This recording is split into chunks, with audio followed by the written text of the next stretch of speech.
Mom, is this our new home? The question shattered Mara Fielding's heart as her wagon lurched toward the lone ranch house, her last desperate hope after burying her husband 2 weeks ago. 3 starving children huddled beneath a threadbare quilt. No money, no family, no future. Just a stranger's address scrawled on paper by a dying man's hand. When the broad-shouldered rancher stepped from the shadows, Mara's voice cracked. "Are you the one who sent word?" His answer would determine if they survived the night, or if this was where their story ended. If you're watching, drop a comment with your city below. I want to see how far this story travels. Now settle in, because what happens next will break your heart before it heals it. The Kansas wind had teeth.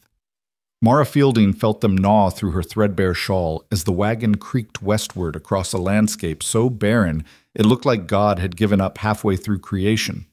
Dust devils danced across the hardpan, mocking her with their aimless freedom. She had no such luxury. Behind her lay 2 fresh graves, one marked with a cedar cross her husband Thomas had carved, with shaking hands before the fever consumed him. The other unnamed because their infant daughter had died before Mara could even whisper her name into the unforgiving prairie air. The wagon wheel hit another rut, and 8-year-old Samuel's head jerked up from beneath the faded quilt that barely covered him and his siblings. His eyes, too old for his gaunt face, met Mara's. "Mama?" His voice was a whisper. "How much farther?" Mara looked at the setting sun bleeding across the horizon like a wound. "Soon, baby, soon." It was a lie. She had no idea if the address Thomas had given her, scrawled on a scrap of paper by lamplight 3 nights before he died, even existed. Coulter Briggs, 5 miles west of Redemption Creek. He'll help. He owes me. That was all Thomas had managed before the coughing started again, before the blood came, before Mara had to hold him down as his body convulsed with fever dreams of battles he'd never told her about. In those final hours, Thomas had gripped her hand with surprising strength and rasped, "Promise me. Take the children to Coulter. Promise." She had promised. What else could a dying man's wife do? Now, 2 weeks later, with the last of their food gone, the horse half lame, and her children's ribs showing through their skin like xylophone keys, Mara was keeping that promise. Or trying to. If the horse didn't collapse first, if the wagon's cracked axle held, if this Coulter Briggs actually existed and wasn't just another fever dream from a dying man's broken mind. 6-year-old James whimpered beneath the quilt, and Mara's heart cracked a little more. He hadn't spoken since they buried Thomas, just whimpered and clung to his older brother like Samuel was the last solid thing in a dissolving world. "Hush now, Jamie," Samuel murmured, wrapping his thin arms around his little brother. "Mama's going to get us somewhere safe." Mara's throat tightened. Samuel shouldn't have to comfort anyone. He should be playing, laughing, being 8. Instead, he'd helped dig his father's grave with hands too small for the shovel, had stood stone-faced as Mara said words over dirt that couldn't possibly hold all the man Thomas had been. 4-year-old Lily stirred, her small hand clutching a corn-husk doll that had seen better years. "Hungry, Mama?" "I know, sweetheart." Mara's voice cracked. "Just a little longer." The horse, a mare they'd named Clementine back when naming things still felt like an act of hope rather than futility, stumbled. Mara's heart lurched. If Clementine went down, they were finished. She couldn't carry 3 children across this wasteland. The wagon held everything they owned, which wasn't much. 2 quilts, a cast-iron pot, Thomas's rifle with 4 bullets, a Bible with the family names written in the front, and the clothes on their backs. "Come on, girl," Mara whispered, more prayer than command. "Just a little farther, please." The landscape offered no comfort. Scrub grass stretched in every direction, broken only by the occasional stunted tree that looked like it had given up on growing tall and settled for just surviving. In the distance, a windmill's blades turned slowly against the darkening sky. The first sign of human habitation Mara had seen in 2 days. Her pulse quickened. Please, God, please let this be it. The road, if you could call 2 wagon ruts a road, curved toward the windmill. As they drew closer, Mara made out the shape of a ranch house, small and weathered, but solid. A barn stood behind it, and a chicken coop, and what looked like a small corral. Smoke rose from the chimney in a thin gray line. Someone lived here. Someone was home. Mara's hands trembled on the reins. What if this Coulter Briggs didn't remember Thomas?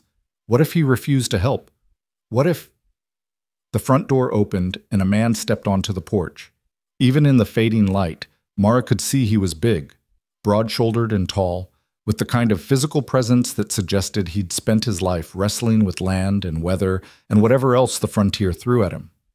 He stood completely still, watching the wagon approach, and Mara couldn't read his expression. Clementine stopped 20 feet from the porch without being told. Maybe she sensed they'd reached the end, or maybe she just didn't have another step in her. For a long moment, nobody moved. The wind rattled through the scrub grass. The windmill creaked. Somewhere, a chicken clucked. Then the man spoke. His voice was rough, like gravel under wagon wheels, but not unkind. That wagon's not going another mile. Mara's hands tightened on the reins. Her throat was so dry she could barely form words. Are you Coulter Briggs? The man stepped off the porch, moving closer. In the better light, Mara saw his face, weathered and angular, with eyes that looked like they'd seen too much and spoken too little about it. Maybe 40, maybe older. A scar ran from his left eyebrow into his hairline. I am. His gaze shifted to the wagon, to the shapes huddled beneath the quilt, then back to Mara. And you must be Thomas Fielding's widow. Mara's breath caught. You got word? Letter came 3 weeks back. Coulter's expression didn't change, but something in his voice softened. From Doc Hendricks in Millbrook. Said Thomas was dying. Said his wife and children would be coming west. Said I should... He paused, jaw working. Said I owed him a debt. I didn't know if... Mara's voice broke. She pressed her fist against her mouth, fighting for control. She couldn't fall apart. Not now. Not in front of the children. Coulter Briggs studied her for a long moment, and Mara felt the weight of his assessment. She knew what he saw. A woman at the end of a rope, dirty and desperate, with 3 half-starved children and nothing to offer but trouble. Then he looked past her to the wagon. Those children eaten today? Mara shook her head. Yesterday? Another shake. Coulter's jaw tightened. Without another word, he moved to Clementine's head and took her bridle. Come on, old girl, just a few more steps. He led the horse toward the barn with surprising gentleness, and the wagon rolled forward. Mara sat frozen, not quite believing this was happening. Behind her, she heard Samuel whisper, Mama? Who is that man? A friend, Mara managed. A friend of your father's. Lily peeked out from under the quilt, her huge eyes taking in the ranch house, the barn, the stranger leading their horse. Is this our new home? The question hit Mara like a physical blow. She opened her mouth, but no sound came out. What could she say? This wasn't their home. This was a stranger's ranch, and they were charity cases at best, burdens at worst. Coulter secured Clementine to a post and turned back to them. His eyes found Lily's small face, and for a second something flickered across his features, pain or memory or both. You're safe here, he said simply. It wasn't an answer to Lily's question, but it was enough. Mara felt something inside her chest, some band of tension she'd been holding for weeks, loosen just slightly. Coulter walked to the wagon's side and looked up at Mara. Up close she could see the lines around his eyes, the silver threading through his dark hair. Can you walk, ma'am? I can. Mara's pride bristled. She might be desperate, but she wasn't helpless. Wasn't meant as insult. Coulter's tone was level.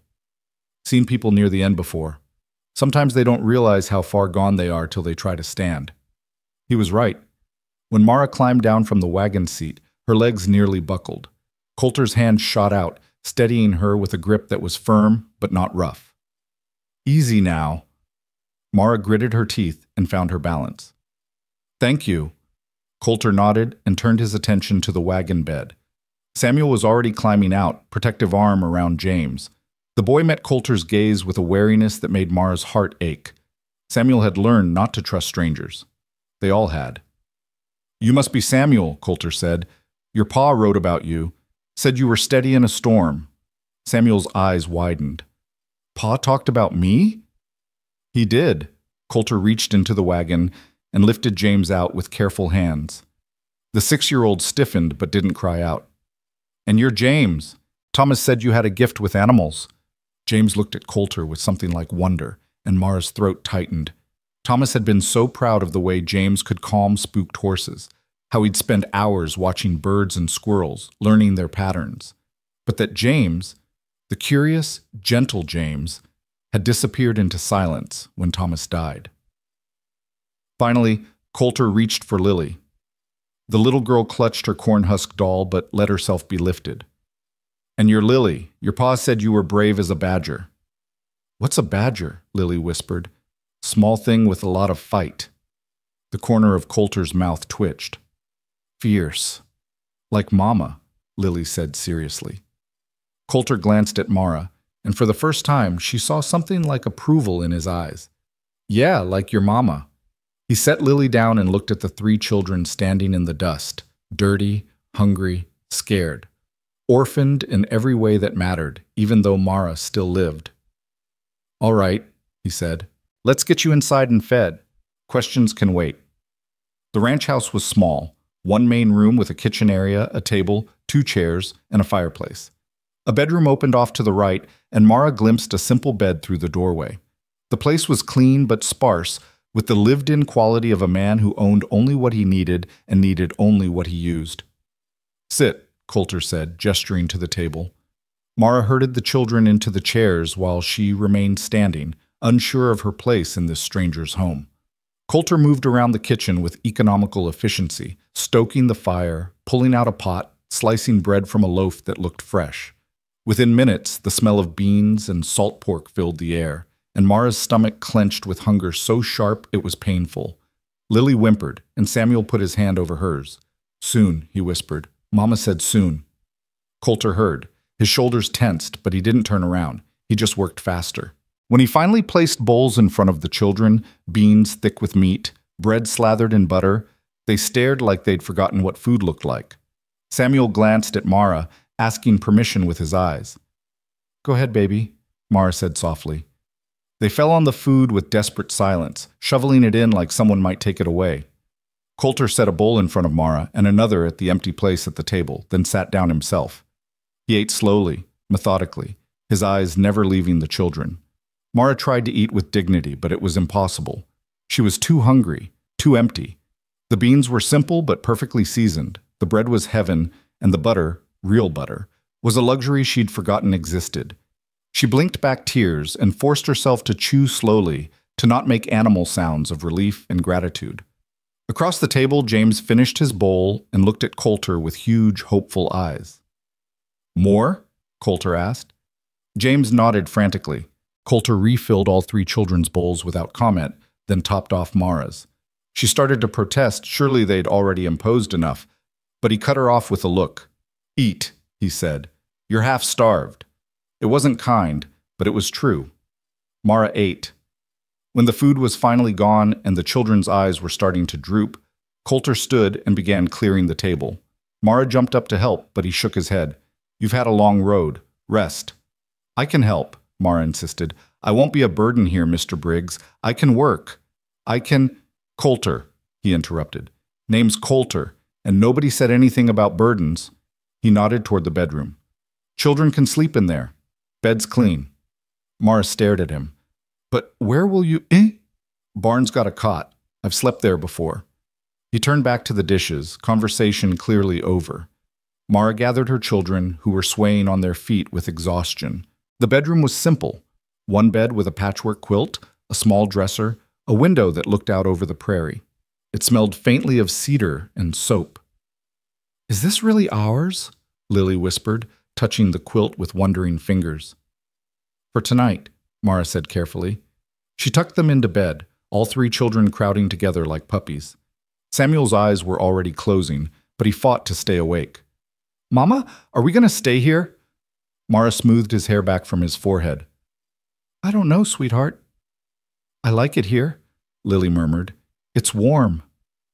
"Sleep now," Mara said, her voice breaking.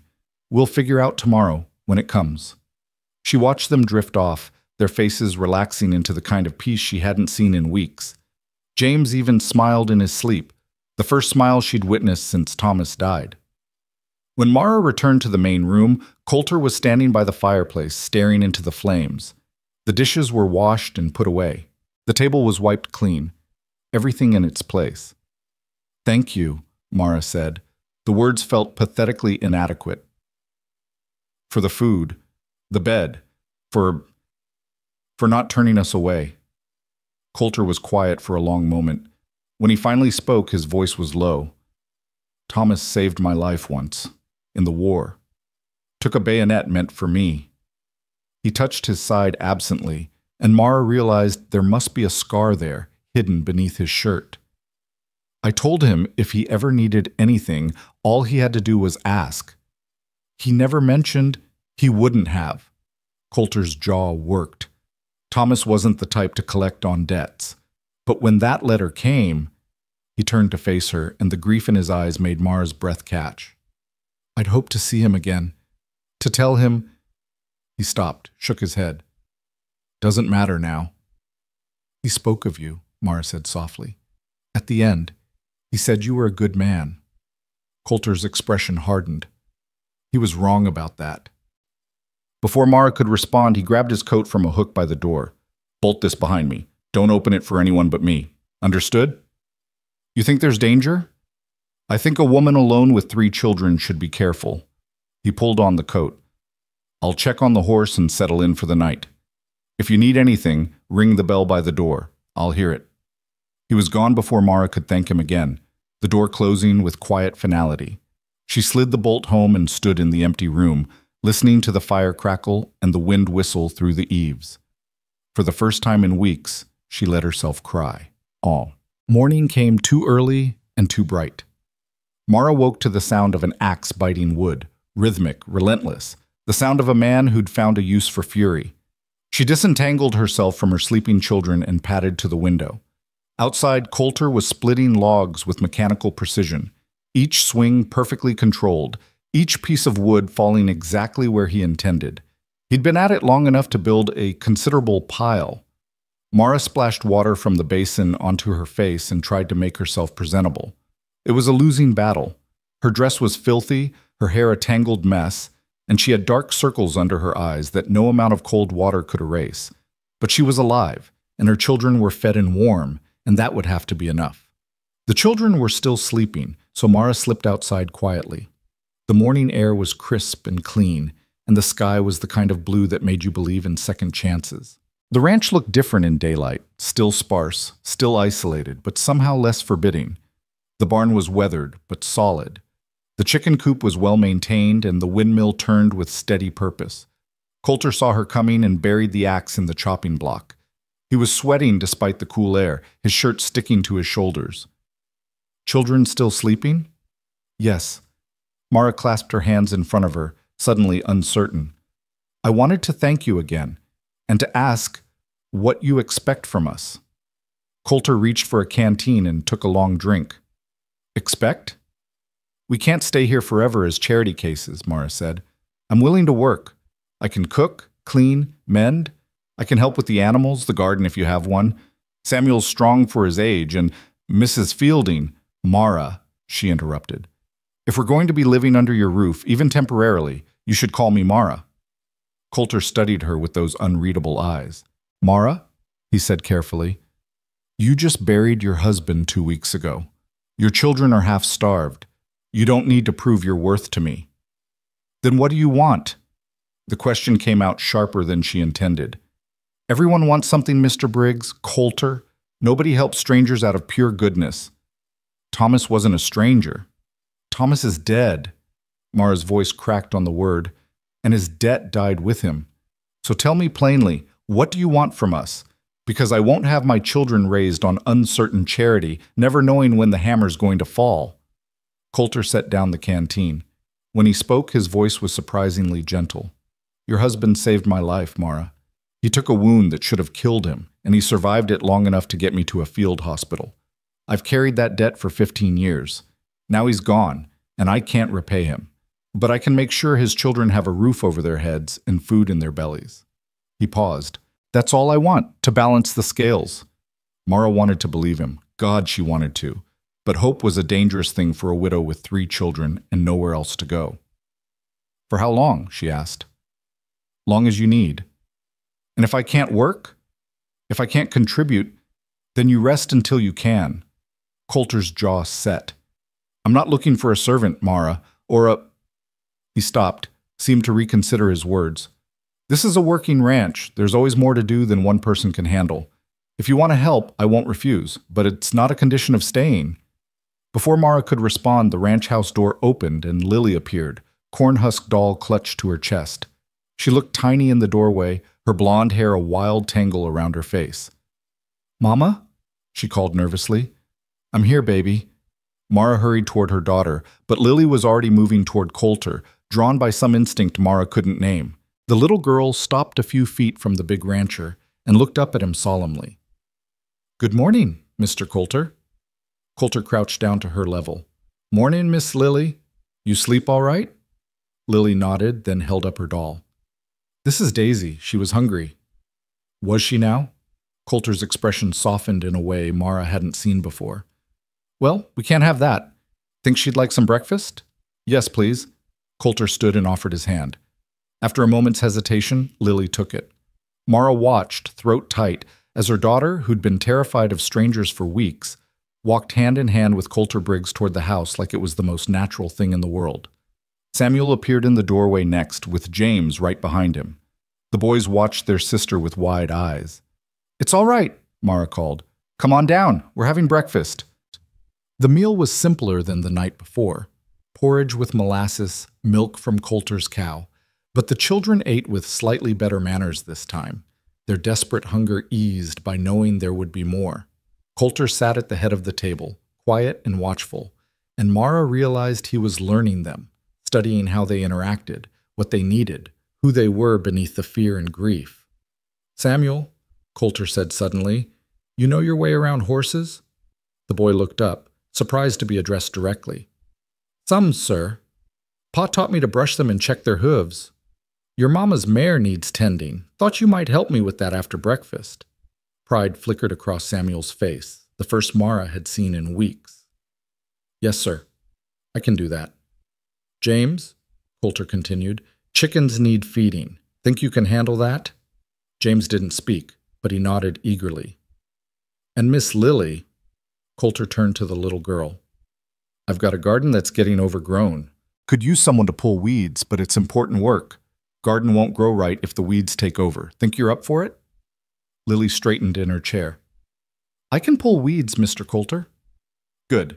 Coulter's eyes finally landed on Mara. That leave you free to rest, or if you're determined to work, I've got mending that's piled up for months. It was brilliantly done, Mara realized. He'd given the children purpose, made them feel useful instead of burdensome, while giving her the choice to rest or work as she saw fit.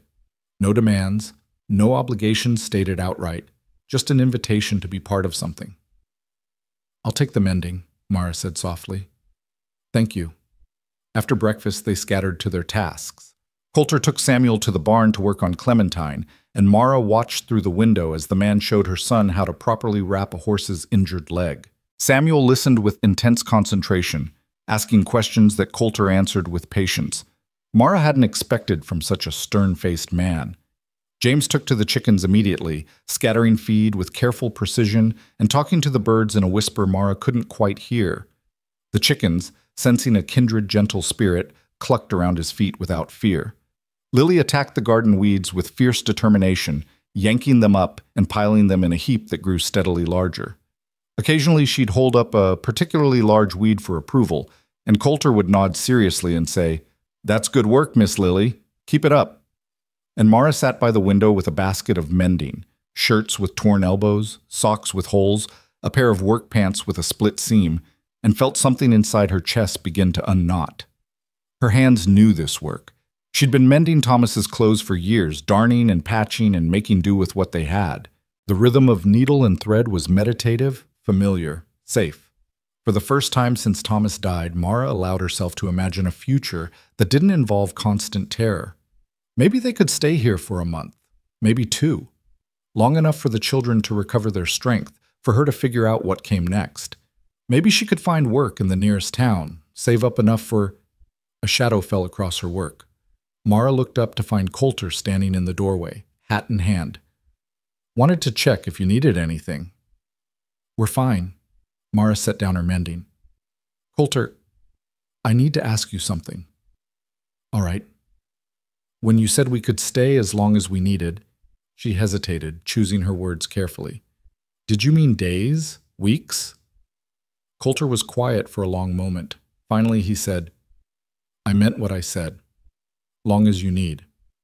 But practically speaking, Mara, he cut her off gently. I don't know what you're planning for the future. Maybe you've got family somewhere, friends who can take you in. Maybe you're planning to head to a city, find work. That's your business, and I won't pry. But while you're here, you're safe. You and the children, that's all that matters right now. But what about one day at a time, Coulter said firmly. That's how you survive out here. One day, one task, one sunrise. Don't borrow tomorrow's troubles when today's are heavy enough. It was good advice, practical, the kind of wisdom you learn by living through hard things. Mara nodded. One day at a time. Good. Coulter put his hat back on. I'm heading into town for supplies. Be back before dark. You'll be all right here? We'll be fine. He paused at the door. Bolt it behind me. And Mara? If anyone comes around asking questions, you tell them nothing. Understood? A chill ran down Mara's spine. You expecting trouble? No, Coulter said. But I don't take chances with women and children. He was gone before she could ask what he meant. The day passed in a peaceful rhythm that felt almost dangerous in its normalcy. The children worked their assigned tasks with growing confidence, and Mara made her way through the mending basket. By afternoon, she ventured into making a proper supper, salt pork and beans again, but with fresh-baked bread and canned peaches Coulter had told her to help herself to. When Coulter returned at dusk, wagon loaded with supplies, the children ran to greet him like he was a returning hero instead of a man who'd been gone for a few hours. Mr. Coulter, Lily called, I pulled all the weeds. Did you now? Coulter climbed down from the wagon, and Mara saw he was carrying packages. Well, I brought something for hard workers. He handed each child a peppermint stick, a luxury that made their eyes go huge with wonder, and then pulled out a cloth-wrapped bundle for Mara. What's this? She asked. Fabric, Coulter said gruffly. Thought you and the children could use new clothes. There's thread and needles, too. Mara unwrapped the bundle with shaking hands. Inside was good sturdy cotton, enough to make dresses for herself and Lily, shirts and pants for the boys. The fabric was simple but well made, in colors that would wear well. It must have cost— I can't accept this, Mara said, even though every fiber of her being wanted to. It's too much. It's practical, Coulter said. Can't have you all wearing rags through the winter. Makes the ranch look bad. It was a lie, a kind one, and they both knew it. But it gave Mara a way to accept without feeling like she was taking charity. Thank you, she said softly. I'll start on it tomorrow. That night, after the children were asleep and Coulter had retreated to the barn, Mara sat by the fire and ran her hands over the fabric. Tomorrow she would cut and sew. Tomorrow she would begin rebuilding something from nothing. Tomorrow, and the day after, and the day after that. One day at a time. Outside, the wind whispered across the prairie, and for the first time in weeks, it didn't sound like a threat. It sounded like a promise. The days began to blur together in a way that felt like healing. Mara woke each morning to the sound of Coulter chopping wood or tending the animals, his movements precise and purposeful in the pre-dawn darkness. She'd rise quietly, careful not to wake the children, and start the fire, put coffee on to boil, begin the day's bread. By the time Coulter came in from the barn, the kitchen would smell of yeast and wood smoke, and he'd nod his approval without saying much of anything. They'd established a rhythm without ever discussing it. Coulter would eat quickly and head back out to start the day's work, and Mara would wake the children and feed them breakfast before sending them to their morning chores. Samuel had taken to shadowing Coulter whenever possible, learning how to mend fence posts and repair tack and read the weather in the clouds. James spent hours in the chicken coop, talking to the birds in that whisper-soft voice that was slowly finding its way back to normal speech. And Lily followed everyone, helping where she could, and chattering enough for all of them combined. It had been 2 weeks since they'd arrived, and already Mara could see the difference. The children's faces had filled out. Their eyes had lost that haunted, hollow look. Samuel smiled sometimes. James had said 3 whole sentences yesterday. Lily sang made-up songs while she worked in the garden. They were becoming children again instead of survivors. Mara herself felt stronger, though she was careful not to let her guard down completely. This peace was borrowed, temporary. She knew that. But for now, she let herself sink into the work, mending and cooking and cleaning, making herself useful enough that when the time came for them to leave, Coulter would at least feel he'd gotten something in return for his kindness. She was hanging laundry on the line one morning when Coulter approached, leading a saddled horse. Mara recognized the mare, a pretty sorrel with a white blaze, as one of Coulter's better animals. "Thought you might want to ride out with me today," he said without preamble. "Check the north fence line." Mara's hand stilled on the clothespin. "I should stay with the children. Samuel can watch his brother and sister for a few hours. He's old enough, and they won't leave the yard." Coulter's expression was unreadable. "Besides, you've been cooped up here for 2 weeks. Thought you might want to see the land." It was true. Mara hadn't left the immediate area around the ranch house since they'd arrived. The thought of riding out across the prairie, of having space and sky and wind around her again, made something in her chest ache with longing. "All right," she said. "Let me tell the children." Samuel took the responsibility seriously, standing straighter when Mara explained he'd be in charge for a few hours. "I'll watch them, Mama. I promise." "I know you will, sweetheart." Mara kissed his forehead. "Stay close to the house. If anything happens, anything at all, ring the bell." "Yes, ma'am." James and Lily were less concerned, already absorbed in their task of collecting eggs. Lily waved her corn-husk doll at Mara. "Daisy says be careful, Mama." "I will. You be good for Samuel." Coulter helped Mara into the saddle. She hadn't ridden in months, and her muscles protested the unfamiliar position, and then swung onto his own horse with easy grace. They rode out slowly, giving Mara time to find her seat, and headed north across the scrubland. For a long time, neither of them spoke. The silence wasn't uncomfortable, just present. The kind of quiet that existed between people who didn't need to fill every moment with words. Mara found herself relaxing into it, letting the horse's steady gait soothe something ragged inside her. The land rolled away in gentle swells, covered in buffalo grass and sage. Here and there, clusters of wildflowers added splashes of color, purple asters and yellow black-eyed Susans and tiny white prairie stars. In the distance, Mara could see the darker line of trees that marked a creek bed. "It's beautiful," she said finally. Coulter glanced at her. "Most people find it harsh, empty." "It is harsh, but there's a beauty in that." Mara gestured at the endless sky. "Nothing hidden, everything exposed, honest." "Thomas used to say something similar." Coulter's voice went quiet. "Said the prairie didn't lie to you. If you were strong enough to survive it, you earned the right to be here." Mara's throat tightened at the mention of her husband. "Did you know him well? During the war?" "Well enough." Coulter was silent for a moment, then seemed to make a decision. "We served in the same company, Kansas Volunteers. Thomas was a corporal, steady under fire, good with the men. He had a gift for keeping people calm when everything went to hell. He never talked about the war much," Mara said. "Just pieces. When the nightmares were bad." "Most men don't." Coulter's jaw worked. "Not the ones who saw the worst of it." They rode on, and Mara found herself asking the question that had haunted her since Thomas's feverish confession. "The bayonet. When he took the wound for you?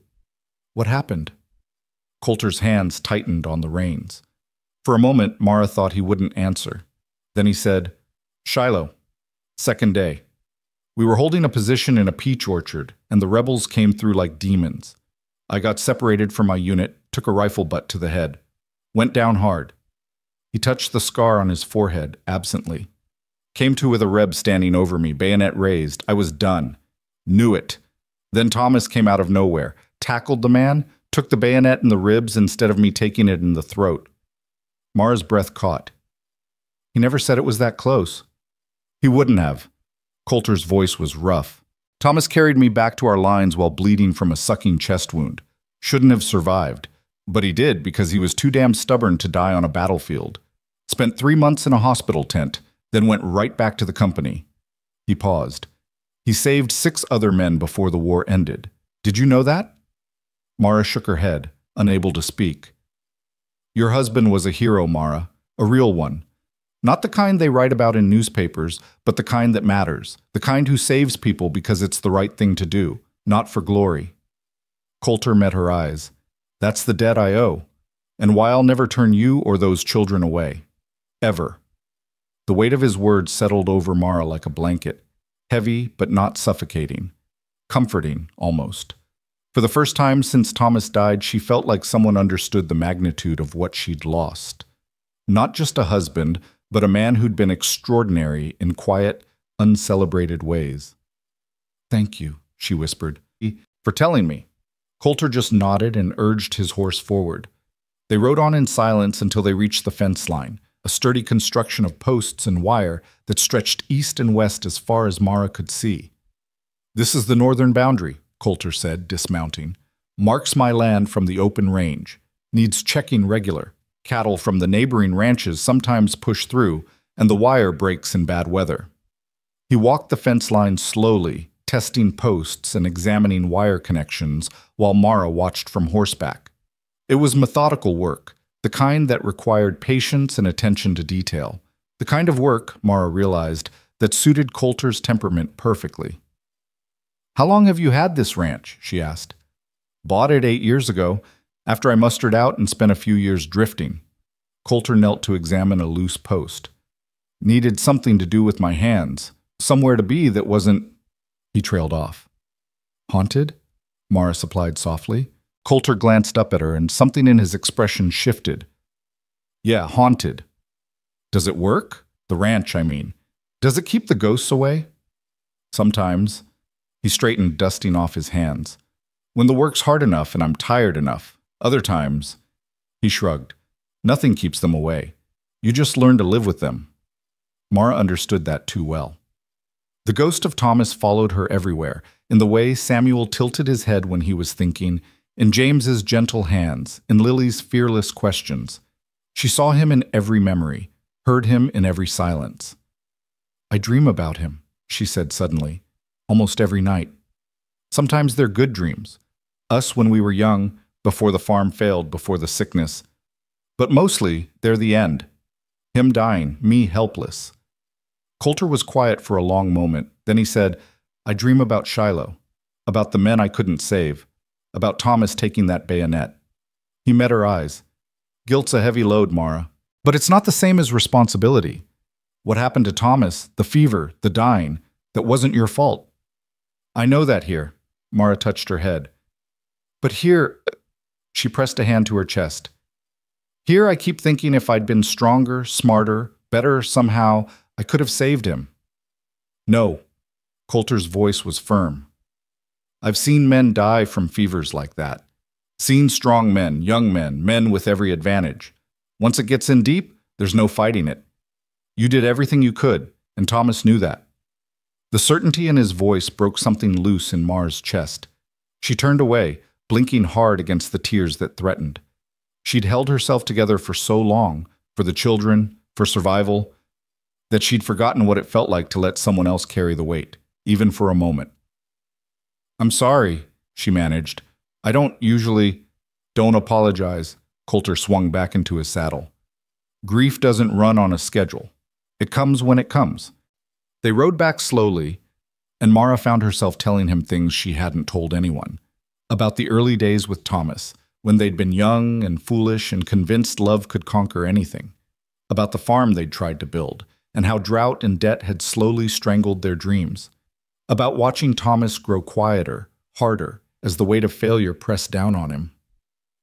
He was a good father, she said. Even when everything else was falling apart, he was good to the children, patient, kind. He taught Samuel to read using the Bible.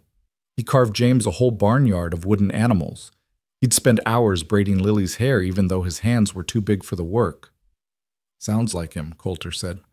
Thomas always had time for what mattered. When they crested the final rise and saw the ranch spread out below, the house, the barn, the windmill turning in the afternoon sun, Mara felt a strange tug in her chest. It looked like home. Not hers, but home nonetheless. Home. The children spotted them and came running, Lily in the lead with her dress flying and Samuel trying to look dignified while clearly wanting to run too. Even James hurried forward, a rare smile on his face. "Mama!" Lily threw herself at Mara as soon as she dismounted. "We collected 12 eggs, and James saw a hawk." "Did he now?" Mara scooped her daughter up, breathing in the little girl's smell of sunshine and earth. James nodded enthusiastically and pointed at the sky. "Big," he whispered. "Really big." It was the most words he'd strung together since Thomas died, and Mara's eyes burned with grateful tears. "That's wonderful, Jamie. Did you watch where it went?" James nodded again, and Samuel jumped in. "He tracked it all the way to the creek trees, Mama, just like Pa taught him." The mention of Thomas didn't sting quite as sharply as usual, maybe because Mara could still hear Coulter's words, "Your husband was a hero," echoing in her mind. Thomas lived on in these children, in the skills he'd taught them, the values he'd instilled. That mattered. That night, after the children were asleep and Coulter had started toward the barn, Mara called out to him. "Coulter, would you like to have coffee before you go? I made a fresh pot." He paused, hand on the door. For a moment she thought he'd refuse. Then he nodded and came back to the table. They sat across from each other, cradling tin cups of strong black coffee, and talked about small things, the fence repairs needed, the garden's progress, Samuel's aptitude for ranch work. Easy conversation that felt less lonely than the silence Mara had grown accustomed to. "He's a good boy," Coulter said. "Samuel, smart, pays attention." "He's had to grow up too fast," Mara said. "They all have." "Maybe, but that's not always a bad thing. My pa used to say hard times either break you or make you. Those children aren't breaking." Mara smiled despite herself. "No, they're not." Coulter finished his coffee and stood. "Thank you for this. The coffee, I mean." "It's your coffee," Mara pointed out. "You made it. That's different." He headed for the door, then paused. "Mara, you did good today. Writing out, talking. I know it wasn't easy." "It helped," she admitted. "Thank you." After he'd gone, Mara sat alone in the firelight and let herself acknowledge what she'd been avoiding for days. She didn't want to leave. This ranch, this life, this quiet routine, it felt right in a way nothing had since Thomas got sick. The children were thriving. She was sleeping through the night for the first time in months. And Coulter was steady, reliable, safe. But safety wasn't the same as belonging, and Mara knew better than to confuse hospitality with permanence. Eventually, she'd need to make a plan, find a town where she could work, maybe as a laundress or a cook, save enough to rent a room, build something sustainable for her and the children, eventually. But not yet. Not while the children still needed this peace, this healing. Not while Mara herself was still learning how to breathe without Thomas. One day at a time, she reminded herself, just like Coulter said. One day at a time. The weeks rolled on, marked by small changes. Samuel grew another inch and started wearing one of Coulter's old hats. James began talking in full sentences again, usually to the chickens, but sometimes to people too. Lily's laughter became a constant soundtrack to the ranch, bright and unrestrained. And Mara sewed. She made the children new clothes from the fabric Coulter had bought. Sturdy pants and shirts for the boys, a practical dress for Lily with room to grow. She made herself 2 dresses, simple but well-fitted, that didn't hang on her frame like a scarecrow's rags. She even, shyly, offered to make Coulter new shirts to replace the ones she'd mended multiple times. "You don't have to," he said. "I want to," Mara replied. "You've given us so much. Let me give something back." So she measured him, trying not to notice the breadth of his shoulders or the lean strength in his arms, and cut and sewed 2 work shirts in sturdy blue cotton. When she presented them to him, carefully folded, Coulter held them like they were made of gold. "These are fine work," he said quietly. "They're just shirts." "No," he met her eyes. "They're more than that." Mara didn't know what to say to that, so she just nodded and went back to her mending. But something had shifted between them. She felt it in the way Coulter started staying for second cups of coffee in the evenings, in the way he asked her opinion on ranch matters, in the way he smiled, actually smiled, when Lily demanded he push her on the rope swing he'd hung from the barn's crossbeam. One morning, Mara woke to find Coulter already in the kitchen, fumbling with the coffee pot. He looked almost embarrassed when she appeared. "Thought I'd get a start on breakfast," he said gruffly. "You were up late mending last night." "You don't have to—" "I know." He poured water into the pot with exaggerated care. "But you do everything else around here. Seems only fair." They worked side by side, Coulter handling the coffee while Mara mixed biscuit dough. Their movements developed an easy choreography, Mara reaching for the rolling pin just as Coulter stepped aside, Coulter handing her the flour without being asked. It was domestic and simple and strangely intimate. "Coulter," Mara said suddenly, "why haven't you married? A man with a ranch like this, you could have had your pick of women." The question hung in the air. Coulter was quiet for so long Mara thought she'd overstepped. Then he said, "I was married, once. Long time ago." Mara's hand stilled in the dough. "What happened?" "She died. Childbirth. The baby too." His voice was flat, emotionless, the tone of a man who'd buried his grief so deep it couldn't reach the surface anymore. 8 years ago, right after I bought this place, we were going to build it together, raise a family. Instead, I buried them both on the hill behind the barn. "Coulter." Mara's throat closed. "I'm so sorry." He shrugged, but the movement was stiff. "Long time ago, like I said. Time doesn't make it hurt less, just different." "No," he agreed, "it doesn't." They finished breakfast in silence, but it was a companionable one now, weighted with shared understanding. They'd both lost people they loved. Both knew what it meant to wake up to an empty bed, to hear phantom voices, to carry grief like stones in their pockets. When the children tumbled in for breakfast, the mood lightened. Samuel reported that Clementine was fully healed and could probably be ridden again. James announced that one of the hens was sitting on eggs. Lily wanted to know if clouds had feelings. Coulter fielded each pronouncement with equal seriousness, and Mara watched him interact with her children and felt something dangerous bloom in her chest. Not love. She wasn't ready for that. Maybe wouldn't ever be ready for that again. But something like it. Something warm and steady and terrifying in its implications. After breakfast, while the children scattered to their chores, Coulter lingered at the table. "Mara, there's something I need to tell you." The seriousness in his tone made Mara's stomach clench. "What is it?" "Had a visitor in town last week. Didn't mention it because I didn't want to worry you." Coulter's jaw was tight. Man asking questions about a widow with 3 children, traveling west from Kansas. Mara's blood turned to ice. "What kind of man?" "Mean-looking sort, scar on his cheek. Said he was looking for family." Coulter's eyes locked on hers. "You know anyone like that?" Mara sat down heavily, her legs suddenly unable to hold her. "Levi Mercer," she whispered. "Who is he?" "Thomas's cousin, or claimed to be. I was never sure if it was true." Mara's hands were shaking. She clasped them together to still them. "He showed up after Thomas got sick, said he'd heard about Thomas's trouble, wanted to help. But the way he looked at me, the things he said—" "What things?" Coulter's voice had gone dangerously quiet. "He said when Thomas died, I'd need a man to take care of me. That family takes care of family." Mara's voice dropped to almost a whisper. "He said the children would need a father, and he was willing to step up. But the way he said it, the way he touched my arm—" She shuddered. "I told him to leave. Thomas made him leave, even sick as he was. Levi went, but he said I'd change my mind once I was alone. Said he'd be back to collect what was his." Coulter's expression had gone hard as granite. "Did he threaten you directly?" "Not in words, but the implication was clear." Mara looked up at him, fear sharp in her chest. "Coulter, if he finds us here—" "He won't." Coulter's voice was steel.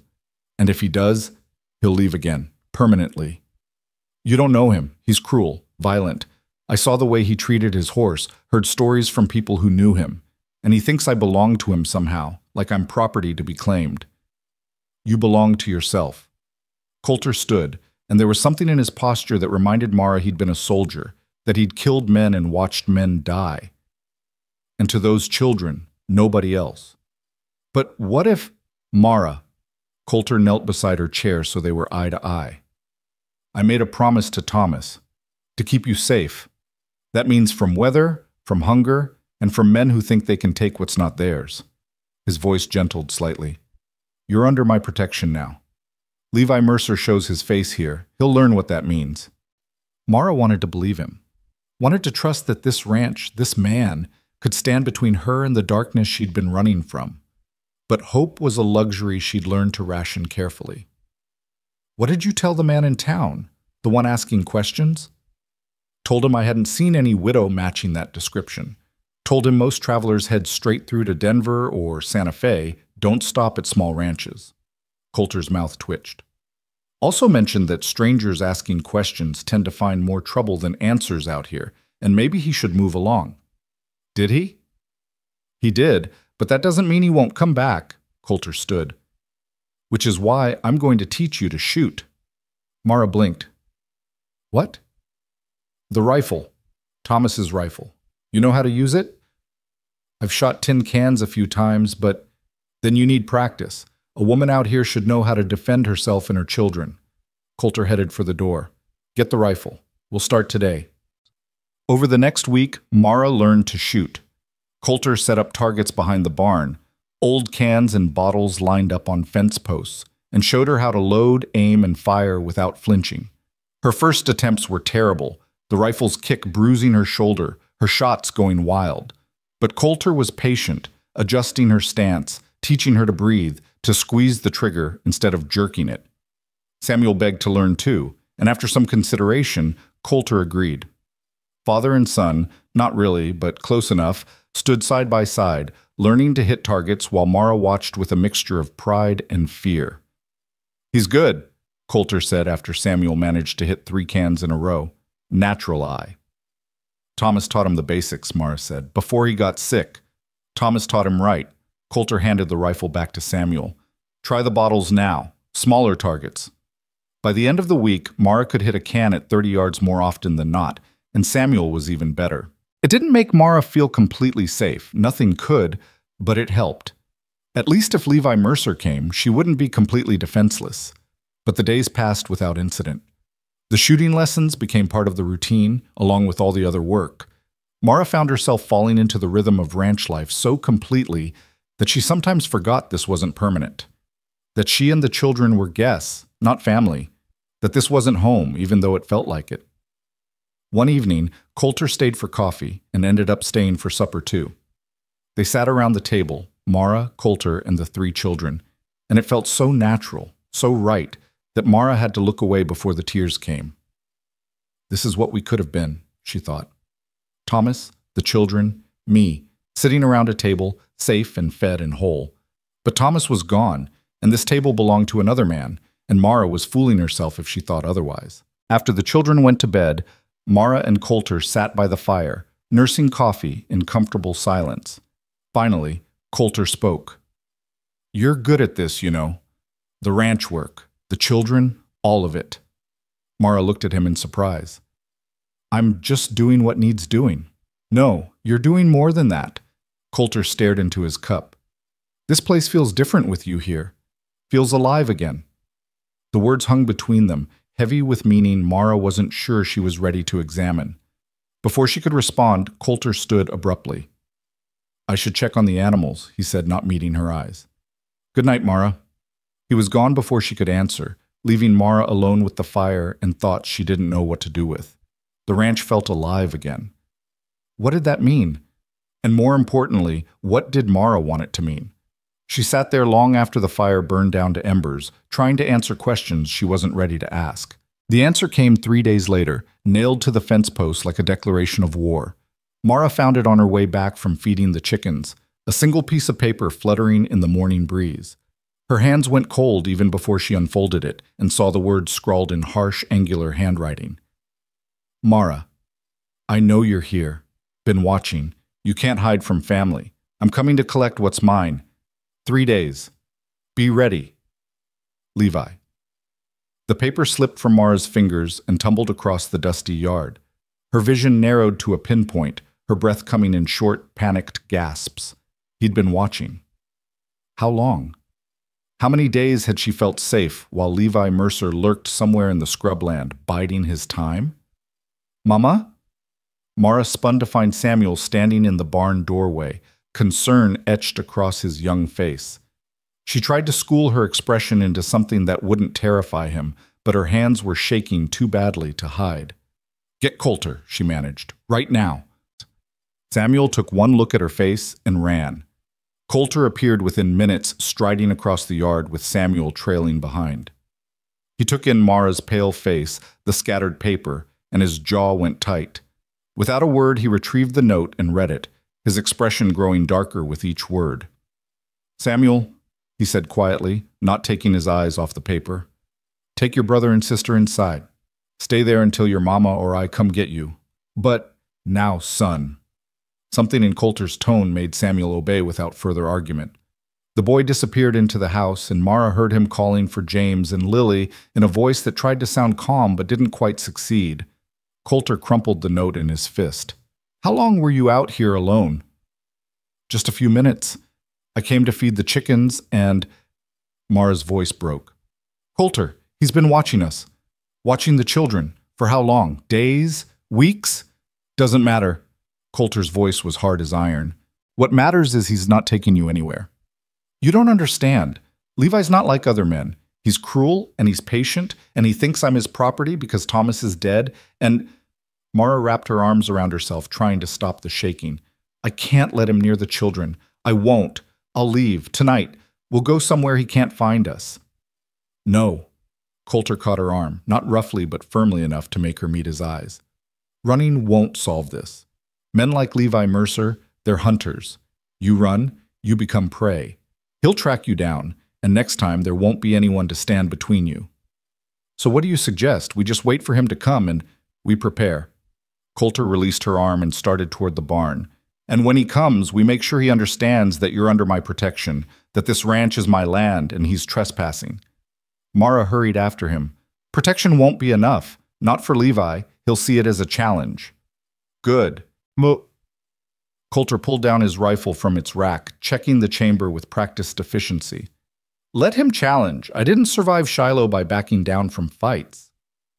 This isn't a battlefield, Coulter. There are no rules out here. Exactly. Coulter looked at her, and Mara saw something in his eyes that made her breath catch. Not anger, but cold, focused determination. The look of a man who'd made a decision and wouldn't be swayed from it. Which means I'm not bound by rules either. Levi Mercer wants a fight. He'll get one. But he won't win. Despite her fear, Mara felt a flicker of something else. Hope, maybe. Or trust. This man, this quiet, steady rancher, was willing to stand between her children and danger. Was willing to risk himself for a promise made to a dead friend. Why, she whispered. Why would you do this? We're nothing to you. Strangers who showed up on your doorstep. Coulter set down the rifle and turned to face her fully. You're not strangers. Not anymore. And even if you were... He paused, seeming to choose his words carefully.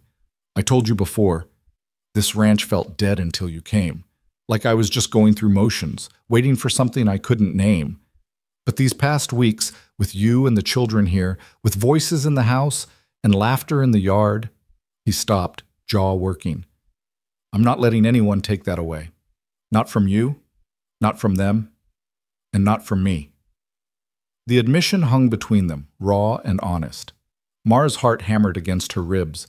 She wanted to say something, but the words tangled in her throat.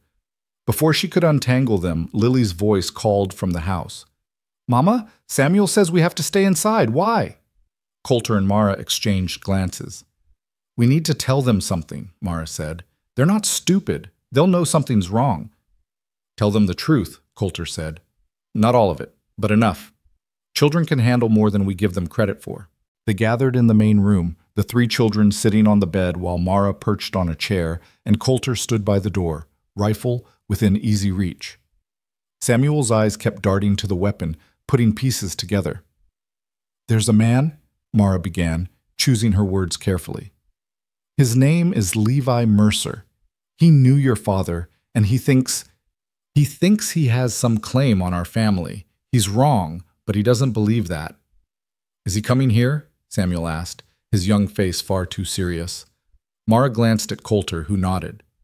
Yes, she said, he's coming, but Mr. Coulter won't let him hurt us. I can help, Samuel said immediately. I can shoot now, No! Coulter's voice was firm but not unkind. Your job is to protect your brother and sister. If this man comes, you three stay inside, away from the windows. You don't come out until your mama or I say it's safe. Understood? Samuel wanted to argue.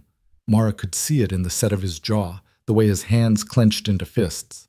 He was 8 years old and already trying to be the man of the family, trying to fill shoes far too large for him.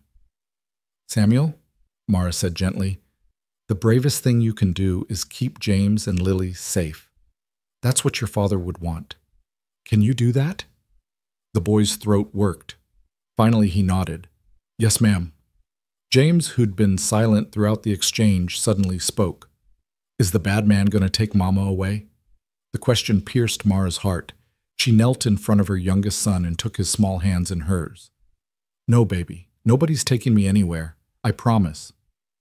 You promised Papa wouldn't die, James whispered, and the accusation in his voice was worse than any shouting. You promised he'd get better. Mara's eyes burned. I know, and I was wrong, but this is different, Jamie. This time I have help.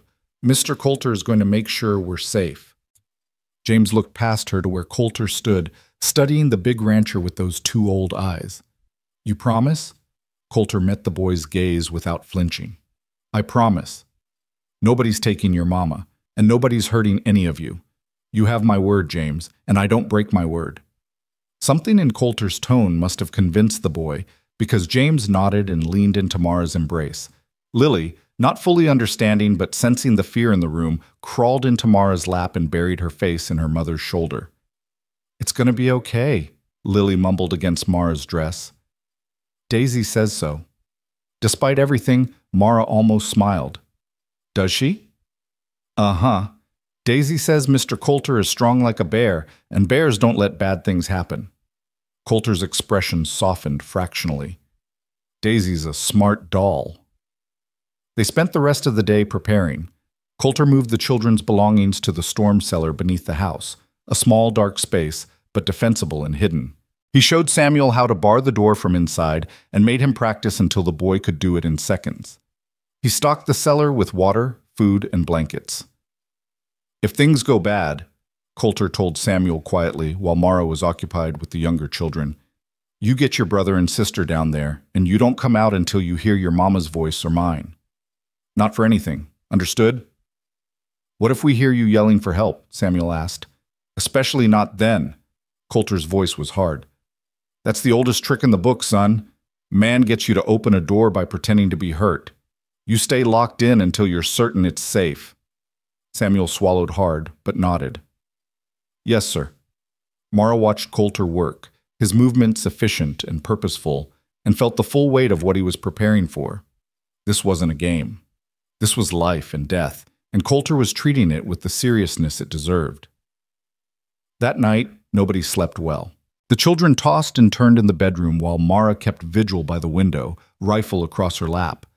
Coulter had refused to go to the barn, instead settling into a chair by the door with his own rifle and a grim expression. You should rest, Mara said quietly, not wanting to wake the children. I can keep watch. I've gone longer without sleep. Coulter didn't take his eyes off the door. Besides, you need your strength more than I do. For what? For whatever comes after. He glanced at her. Levi Mercer's not the kind of man who gives up easy. Even if I send him packing tomorrow, he might come back. Might bring friends. You need to be ready for that. Mara's hands tightened on the rifle. I won't let him take my children. I know. Something in Coulter's voice made Mara look at him more closely. That's why I trust you to keep them safe if this goes sideways. Don't talk like that. I'm being practical. Coulter's expression was unreadable in the dim light. I've been in enough fights to know they don't always go the way you plan. If something happens to me, you take those children and you run. Don't look back. Don't hesitate. Just go. Coulter, promise me, Mara. She wanted to refuse, wanted to tell him nothing would happen, that he was being paranoid. But she'd learned the hard way that promises were sacred things, not to be given lightly. I promise, she whispered, but you better not make me keep it. The ghost of a smile crossed Coulter's face. I'll do my best. They sat in silence as the night wore on, listening to the wind scrape against the siding and the distant howl of coyotes. Mara found herself thinking about Thomas, about the life they'd planned and lost. Would he approve of this? Of her finding safety with his old friend? Of Coulter risking himself for them? She thought he would. Thomas had always been practical, always put the children's welfare above everything else. He would want them protected, even if it meant another man standing in the place he'd left empty. Tell me about her, Mara said suddenly. Your wife, if you want to. Coulter was quiet for so long she thought he wouldn't answer. Then he said, her name was Catherine, Katie. She was small and fierce and stubborn as a mule. His voice went soft with memory. Met her in Kansas, right after I mustered out. She was a teacher, came west to start a school. I was nobody, just a broken-down soldier with nightmares and a chip on my shoulder. But she saw something in me worth saving. You loved her. More than I thought possible. Coulter's hands tightened on his rifle. We had 6 months together, 6 good months. Then she got pregnant and everything seemed perfect. We were going to have a family, build a life. But the birth went wrong. Baby was breech, and Katie was so small. He stopped, throat working. They both died before dawn. I buried them on the hill, and I swore I'd never let anyone that close again. Mara's heart ached for him. I'm sorry. Don't be. It was 8 years ago. I've made my peace. Have you? Mara asked gently, because it sounds like you've been living in a grave with them. Coulter turned to look at her, and in his eyes Mara saw recognition. He knew what she was doing, reflecting his own words about grief back at him. Maybe I have been, he admitted. Until recently. What changed? Coulter held her gaze. You did. You and those children. You reminded me what it feels like to have something worth protecting, worth living for. The words settled over Mara like a blanket, heavy and warm and terrifying in their implications. This wasn't just about a debt to Thomas anymore. This was something else, something neither of them had planned for or knew how to name. Coulter, A sound outside cut her off. The creak of a board, the soft shuffle of footsteps. Both of them tensed, rifles coming up in unison. Could be an animal, Mara whispered. Could be. Coulter moved to the window, peering out into the darkness. But I don't think so. Another sound, closer now, definitely footsteps, and more than one set. Mara's heart hammered against her ribs. 3 days, the note had said. But it had only been 1. Levi Mercer was early. Get the children to the cellar, Coulter ordered, his voice low and urgent. Now! Mara didn't argue. She rushed to the bedroom, shaking Samuel awake and gathering the drowsy younger children into her arms. Cellar, she whispered, just like we practiced, quiet as mice. Samuel's eyes went wide and scared, but he obeyed, helping James down the ladder while Mara carried Lily. The little girl whimpered against her shoulder. Shh, baby, Mara soothed. We're playing hide and seek. You have to be very quiet. I don't like this game, Lily whispered. I know. But you're brave, remember? Brave as a badger. Once all 3 children were in the cellar, Mara pressed the rifle into Samuel's hands. You remember what Mr. Coulter taught you? The boy nodded, his small hands gripping the weapon with determination that made Mara's heart break and swell with pride simultaneously. Don't open this door for anyone but me or Coulter. Not for anyone. Do you understand? Yes, Mama. Mara kissed each of her children, lingering over them like it might be the last time. Then she climbed out and lowered the trap door, sliding the rug over it to hide it from view. If someone didn't know it was there, they'd never find it. She made it back to the main room just as a voice called from outside. Mara, I know you're in there. Come on out and let's talk like civilized people. Levi Mercer's voice was smooth as oil and just as slippery. Mara's skin crawled at the sound of it. Coulter positioned himself by the door, rifle ready. Stay back, he told Mara. Let me handle this. But Mara moved to stand beside him, her own rifle raised. He's here for me. I won't hide. Coulter looked like he wanted to argue, but there was no time. Outside, Levi was still talking. Now I know you're scared, Mara. Alone out here with those children. No man to protect you. But family takes care of family. Thomas would want me to step up, be a father to his kids, a husband to his widow. It's only right. The presumption in his words made Mara's blood boil. Before Coulter could stop her, she called out, "I'm not alone, Levi, and I don't need your help. Go away." Silence. Then Levi's laugh, ugly and knowing. "Who you got in there with you, Mara? That rancher? The war buddy?" His voice turned mocking. "You move fast, don't you? Thomas barely cold in the ground, and you're already warming another man's bed." Mara flinched at the crude implication, but Coulter's expression didn't change. "Don't let him get to you," he murmured. "That's what he wants." "Smart man, that Coulter Briggs," Levi continued, his voice closer now. "But he's just one man, and I brought friends. 3 of us out here, all armed. Now, we can do this easy, or we can do it hard. Your choice, Mara." Coulter swore under his breath. 3-to-1 odds. Not impossible, but not good either. "What do we do?" Mara whispered. "We stand our ground." Coulter raised his voice. "Mercer, you're on private property. You and your friends need to move along, now." "Or what?" Levi's voice was taunting. "You gonna shoot us? That's murder, Briggs. Law won't take kindly to that." "Self-defense," Coulter corrected. "Armed men threatening a widow and her children on my land. Any judge would call it justified." "Maybe." Levi sounded unconcerned. "But we're a long way from any judge, aren't we? Long way from any law at all." Movement in the darkness, shapes separating from shadows. Mara counted 3 figures spreading out around the house, trying to surround them. Her hands tightened on the rifle. "Last chance, Mara," Levi called. "Come out peaceful, bring the children, and we'll leave the rancher in one piece. Otherwise—" He let the threat hang. Mara's mind raced. 3 armed men against 2 defenders with her children hiding in the cellar. If shooting started, there was no guarantee how it would end. But giving in to Levi meant a life of being owned, of watching him twist her children into something dark and cruel. No, better to die fighting than live as someone's possession. "My answer is no," she called out, her voice stronger than she felt. "Now get off this land before someone gets hurt." Levi's laugh was sharp as broken glass. "Wrong answer, Mara. Boys, teach them some manners." The first shot shattered the window, spraying glass across the floor. Mara ducked instinctively, her heart in her throat. Coulter returned fire immediately, and the night exploded into chaos. Muzzle flashes lit the darkness like lightning. The thunder of gunshots made Mara's ears ring. She fired through the broken window, not sure if she hit anything, just trying to keep their attackers pinned down. Beside her, Coulter moved with methodical precision, each shot deliberate and controlled.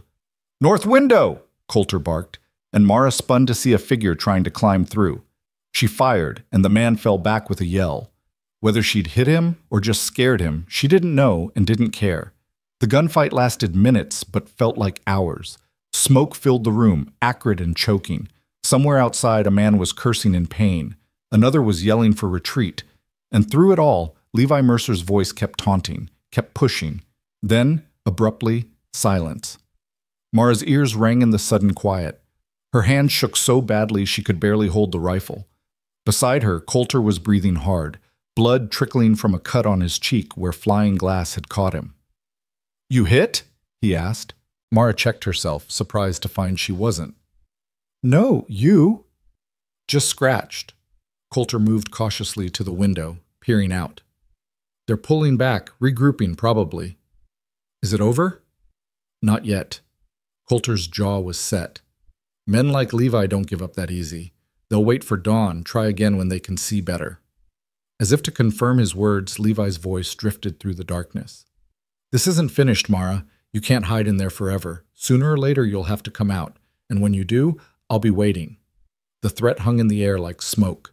Mara sank into a chair, adrenaline draining away and leaving her hollow and shaking.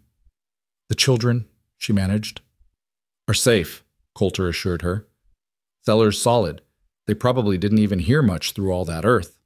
But Mara needed to see for herself. She moved the rug aside and knocked on the trapdoor. 3 quick raps, then 2 slow ones, the signal they'd agreed on. After a moment, she heard the bar slide back and Samuel's white face appeared. "Mama?" We're all right, sweetheart. Are you?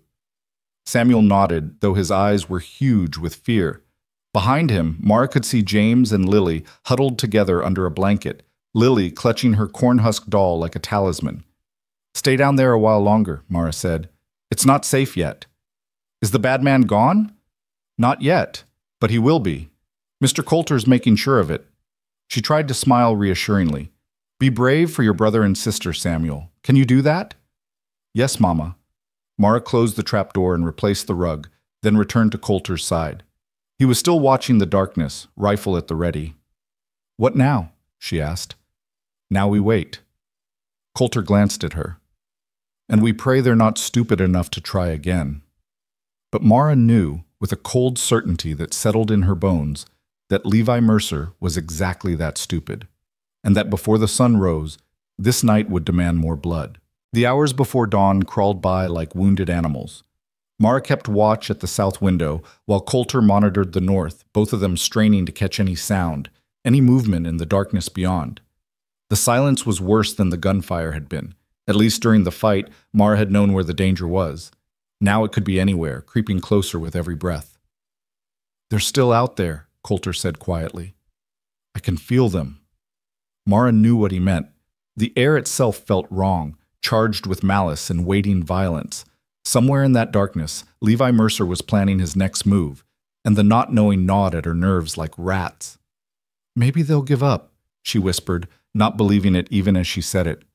Wait until morning and just leave. Coulter's silence was answer enough. Around 3 a.m, Mara heard it, a faint crackling sound that didn't belong to the night wind or the settling house. She turned to Coulter, saw his nostrils flare as he caught the scent at the same moment she did. Smoke. The barn, Coulter breathed, already moving toward the door. Those bastards are burning the barn. Mara rushed to the window and saw the orange glow starting to lick up the barn's western wall. Not a big fire yet, but growing. And with it would come chaos, smoke, confusion. Exactly what Levi needed to make his move. It's a trap, Mara said, grabbing Coulter's arm as he reached for the door handle. They want you outside the moment you go to fight the fire. I know. Coulter's jaw was tight with fury. But I can't let it burn. The animals are in there. The horse, the cow, everything we need to survive winter. We'll die faster with bullets than without a barn, Mara argued, even as her heart broke at the thought of the animals trapped inside. Clementine, who'd carried them to safety, the chickens James loved, all of them burning because of Levi's cruelty. The fire was spreading faster now, climbing the dry wood with eager hunger. Through the growing light, Mara could see flames reaching for the roof. In minutes, the whole structure would be engulfed. I have to try, Coulter said, and Mara heard in his voice all the weight of 8 years of building this ranch alone, of pouring his grief and hope into every fence post and nail. The barn wasn't just wood and stone to him. It was survival. It was purpose. It was the life he'd built from ashes. Then I'm coming with you, Mara said. No, you stay here. Protect the children. The children are safe in the cellar. You'll be dead in the cellar if you go out there alone. Mara grabbed her rifle and checked the chamber. 2 guns are better than 1, and I'm not asking permission, Coulter. I'm telling you. For a moment their eyes locked, and Mara saw him weighing options, calculating odds. Then he nodded curtly. Stay close to me. We move fast. We move together. Anything moves in the shadows. You shoot first and ask questions never. Understood? Understood. Coulter took a deep breath, then yanked open the door. They burst into the night running, rifles up and ready. The barnyard was a hellscape of dancing shadows and flickering light. The fire roared now, consuming the barn's western wall and spreading toward the roof with terrifying speed. Heat rolled over them in waves, and smoke stung Mara's eyes. The animals! Coulter shouted over the fire's hungry crackling. Get them out! He ran for the barn door while Mara covered him, sweeping her rifle across the darkness beyond the firelight. Her heart hammered so hard she could feel it in her throat. Every shadow looked like a man with a gun. Every sound could be footsteps. Coulter wrenched open the barn door and disappeared into the smoke-filled interior. Mara heard the terrified whinny of horses, the panicked lowing of the cow. Then Clementine burst through the door, eyes rolling white with fear, with Coulter right behind her leading the other horse. He slapped their rumps and sent them galloping away from the flames. "The cow!" he yelled, diving back into the inferno. That's when Mara saw the movement, a figure detaching from the shadows near the chicken coop, rifle rising. She didn't think, didn't hesitate. She fired, and the man went down with a scream. "Coulter!" she shouted. "They're here!" Another shot rang out, and the ground exploded near Mara's feet. She dove behind the water trough, returning fire at the muzzle flash. Her hands were steady now, muscle memory and desperation taking over where fear had been. Another shot. Another, keeping their attackers pinned while Coulter worked inside the burning barn. The cow came stumbling out, bellowing in terror, with Coulter right behind her. Smoke poured from the barn door now, and flames were licking through the roof. The whole structure groaned, timbers beginning to fail. "It's gone!" Coulter rasped, his face black with soot. "We have to fall back." A bullet caught him high on the left shoulder, spinning him around. He went down hard, and Mara's world narrowed to that one terrible moment.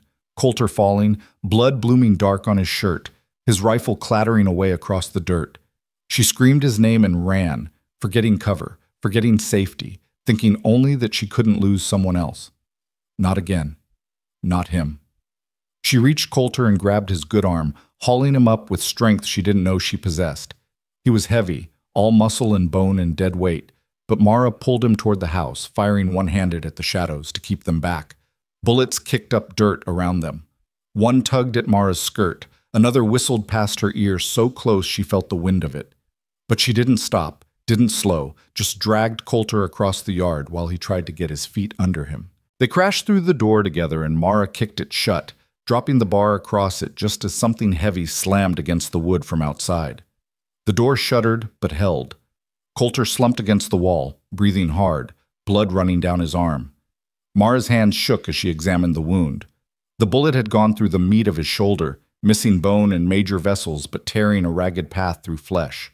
He'd live, but he needed bandaging, needed cleaning, needed... Another impact against the door made Mara jump. Then Levi's voice, closer than before, called through the wood. "That was stupid, Mara, real stupid. Now you've got a wounded man, a burning barn, and nowhere to go. Just open the door and this can all stop." Mara pressed a cloth against Coulter's wound, applying pressure while he gritted his teeth against the pain. "How bad?" she asked quietly. "I've had worse." His voice was strained but steady. "Can you tie it off?" She nodded and worked quickly, tearing strips from her petticoat and binding the wound as tight as she dared. Coulter's face went gray with pain, but he didn't make a sound. When she finished, he pushed himself upright with his good arm. "We can't stay here," he said. "They'll burn us out, or wait for daylight and pick us off when we try to run. What choice do we have?" Coulter looked toward the trapdoor hidden under the rug. "The cellar. It's got a second exit, old escape tunnel from when this was a way station during the Indian Wars. Comes out near the creek, about 100 yards from the house." Mara's mind raced. "If we can get to the creek, there's cover there. Trees, rocks. Better ground to defend."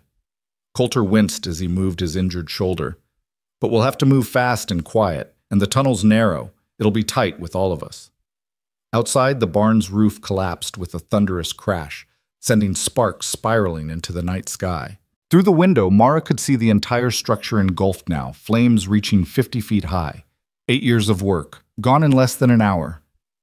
"I'm sorry," she whispered. Coulter followed her gaze, his expression bleak. "It's wood and nails, can be rebuilt." His eyes found hers. "But you and those children, you can't be replaced. That's what matters." Before Mara could respond, wood splintered as an axe blade crashed through the door. Once, twice, 3 times, opening a gap big enough to see Levi Mercer's scarred face grinning through. "Time's up, Mara." "Go," Coulter ordered, grabbing his rifle with his good arm. "Get to the cellar. I'll hold them here." "I'm not leaving you. You're not leaving me." Coulter's voice was firm despite his pain. "I'll be right behind you, but those children need their mother. Now go." Mara hesitated one more heartbeat, then ran to the trap door. She yanked away the rug and pounded on the wood. "Samuel, open up!" The bar slid back immediately, and Samuel's terrified face appeared. "Mama, what's happening? We heard shooting and..." No time, baby. We have to go. All of us. Now. She helped the children out of the cellar one by one, James clutching Samuel's hand, Lily with her corn-husk doll pressed against her chest, and tear tracks on her dirty face. They all stared at the door where the axe blade kept chopping, kept breaking through. There's a tunnel, Mara told Samuel quickly. At the back of the cellar. It leads to the creek. You take your brother and sister down there and you run. Don't stop, don't look back. Just run until you reach the trees. What about you? Samuel's voice cracked. I'm coming. Mr. Coulter too. But we have to make sure you get out safe first. The door was failing fast now. Through the widening gap, Mara could see Levi's face, could see the triumph in his eyes as he swung the axe again and again. Coulter fired through the gap, and Levi jerked back with a curse. Go! Coulter shouted at Mara. Before he brings the whole damn door down. Mara grabbed Lily and shoved her toward the cellar opening.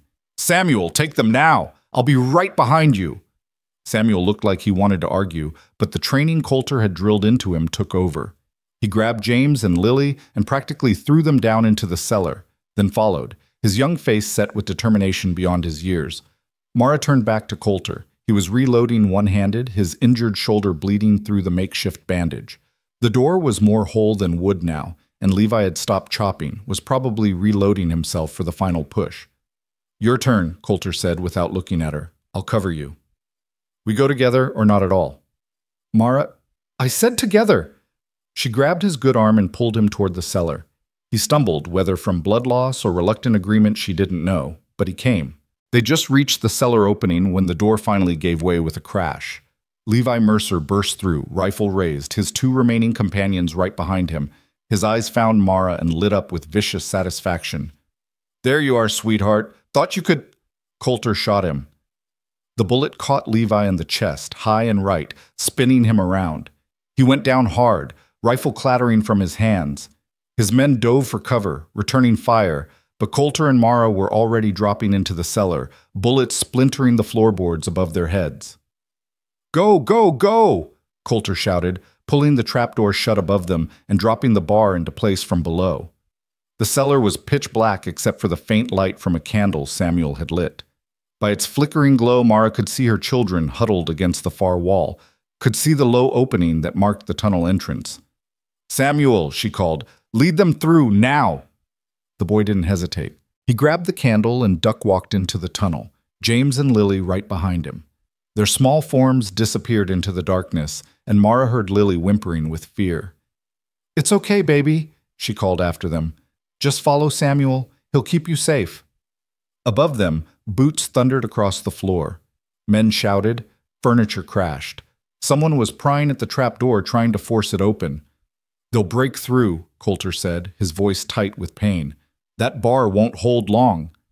Can you make it through the tunnel? I'll have to. Coulter looked at her, his face pale from blood loss, but his eyes still fierce. You first. I'll be right behind you.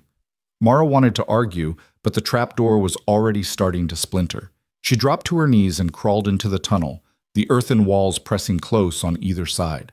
The passage was barely wide enough for an adult, and she had to move on her belly, using her elbows to pull herself forward. The darkness was absolute, suffocating. She could hear the children ahead, Lily's soft crying, Samuel's whispered encouragements, the shuffle of small bodies through dirt. Behind her, she heard Coulter grunt with pain as he squeezed into the tunnel. Then an explosion of sound as the trapdoor gave way and men poured into the cellar. The tunnel! Someone shouted. They're in the damn tunnel! Gunshots echoed through the narrow space, deafening in the confined area. Dirt rained down from the ceiling. Mara crawled faster, her dress snagging on roots and rocks, her hands scraped raw. She could hear Coulter behind her, breathing hard, struggling to move with only one good arm. Keep going, he rasped. Don't stop! The tunnel seemed endless, an eternity of darkness and fear and the sound of pursuit behind them. Then, miraculously, Mara saw light ahead, faint gray pre-dawn light filtering through the tunnel exit. Samuel's face appeared, illuminated by the dying candle. Mama, it's here! I can see outside. Go, Mara urged. Get your brother and sister out and run for the trees. Samuel disappeared, and Mara heard him helping the younger children through the opening. Then she was there herself, scrambling out into the blessed openness of the creek bank. Dawn was breaking, painting the sky in shades of gray and pink. The creek burbled past, peaceful and oblivious to the violence happening mere yards away. The children were already running toward the tree line 50 yards distant. Mara turned to help Coulter, reaching back into the tunnel to grab his outstretched hand. His face appeared, drawn and gray with pain and blood loss, but he was still moving, still fighting. She hauled him out of the tunnel just as a man's face appeared in the darkness behind him. The man raised a pistol, and Mara didn't think. She just grabbed a rock from the creek bed and threw it with all her strength.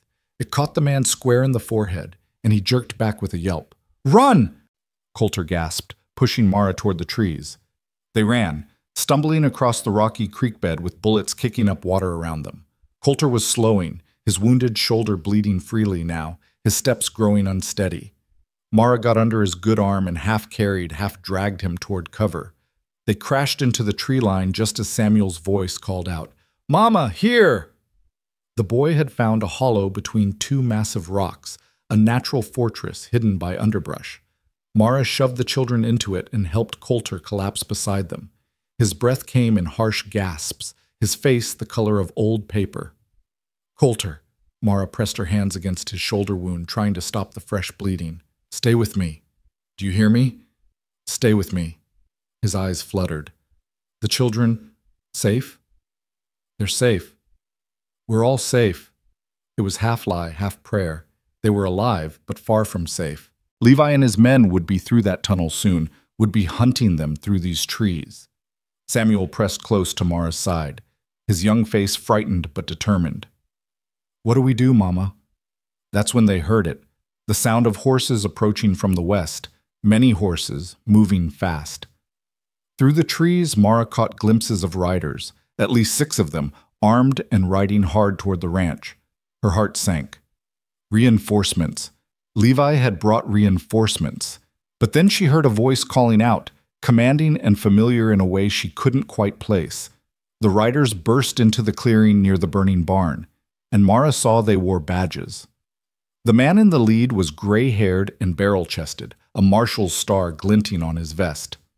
"Sheriff Dunham," Coulter breathed, and Mara heard the relief in his voice.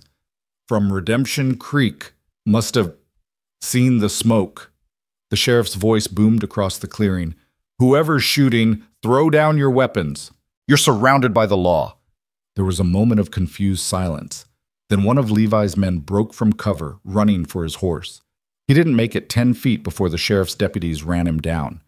Another surrendered immediately, hands high, weapon tossed aside. But Levi Mercer, wounded and furious, emerged from the cellar tunnel near the creek with his pistol raised. He saw Mara in the trees, saw her huddled with the children, and his face twisted with rage. "You're mine!" he screamed, staggering toward them. "You hear me, Mara? You're mine!" "No," said a quiet voice beside Mara. Coulter had pulled himself upright, rifle braced against the rock despite his injured shoulder. His hands were steady, his aim true. "She's not yours," Coulter said, loud enough for Levi to hear. "She never was, and she never will be." Levi's pistol swung toward Coulter, and Mara screamed, but Coulter fired first. The shot echoed across the water, across the smoking ruins of the barn, across the dawn-painted sky. Levi Mercer fell backward into the creek and lay still, the water running red around him. For a long moment, nobody moved. Then Sheriff Dunham and his deputies were splashing across the creek, checking Levi's body, securing the scene. The sheriff looked up toward the trees where Mara and the children were hidden. "Coulter Briggs," he called. "That you up there?" "It's me, John," Coulter called back weakly. "You hit?" "Some." "Well, come on down and let's get you patched up. And somebody tell me what in God's name happened here." Mara helped Coulter to his feet, and together, with the children clustered around them, they emerged from the trees. In the growing daylight, Mara could see the full extent of the devastation. The barn was nothing but smoldering ruins. The ranch house was damaged, its door destroyed, windows shot out. But they were alive. All of them were alive. Sheriff Dunham took one look at Coulter's bloody shoulder and whistled. "That needs a doctor." "The children," Coulter said. "Make sure the children are all right first." One of the deputies, a young woman with kind eyes, knelt in front of Samuel, James, and Lily. "You kids hurt anywhere?" They shook their heads mutely, too traumatized to speak. Lily was still clutching her cornhusk doll, her face streaked with tears and dirt. "They're in shock," the deputy said, "but they'll be okay. Kids are tougher than we think." "Brave as badgers," Coulter murmured, and despite everything, Mara felt tears prick her eyes. Sheriff Dunham helped Coulter sit on a rock while another deputy went to work on his shoulder. The lawman looked at Mara with shrewd, assessing eyes. "You must be the widow Thomas Fielding wrote me about before he died," he said. Mara blinked in surprise. "He wrote to you?" "Asked me to keep an eye out for you, make sure you made it to Coulter's place safe." Dunham's mouth was grim. "Also warned me about Levi Mercer. Said the man was dangerous, that he might come after you. I've been checking in with Coulter every few days, but when I saw that smoke this morning," he shook his head, "got here as fast as I could." Thomas had protected them, even from beyond the grave. Mara's throat tightened with grief and gratitude. "Levi's dead," Dunham said, glancing toward the creek where deputies were pulling the body onto the bank. "And his 2 companions are in custody. They'll hang for arson and attempted murder." He looked at Coulter. "You did what you had to do. Any judge would call it righteous." Coulter nodded wearily. The deputy had finished bandaging his shoulder, wrapping it tight to slow the bleeding until they could get him to a doctor. "Can you ride?" Dunham asked. "If I have to." "You have to. That wound needs proper tending, and your ranch needs rebuilding." The sheriff stood and surveyed the damage. "This'll take time to fix." Mara looked at the ruins of the barn, the damaged house, the scattered animals grazing nervously in the distance. It was overwhelming, impossible. How could they rebuild from this? How could she ask Coulter to do more, to give more, when he'd already sacrificed so much? As if reading her thoughts, Coulter reached out with his good hand and caught hers. "We'll manage," he said quietly. "Together. Together." The words settled over Mara like a promise, not charity, not debt. Together. "Yes," she said, squeezing his hand. "Together." The sun broke over the horizon, flooding the devastated ranch with golden light. In that light, Mara could see not just the destruction, but the possibility. The land was still here. The animals had survived. The house could be repaired. The barn could be rebuilt. And most importantly, they were all alive. She and her children and this steady, brave man who'd risked everything to keep them safe. Sheriff Dunham organized his men to help, some to round up the scattered animals, others to salvage what they could from the barn ruins. The young deputy took the children to the creek to wash their faces and calm them down. And Mara sat beside Coulter on that rock, their hands still clasped, and watched the sun climb higher. "Thank you," she said softly, "for everything. For standing against Levi, for protecting us, for—" "Don't," Coulter interrupted gently. "You don't owe me thanks, Mara. You and those children, you saved me as much as I saved you." "How?"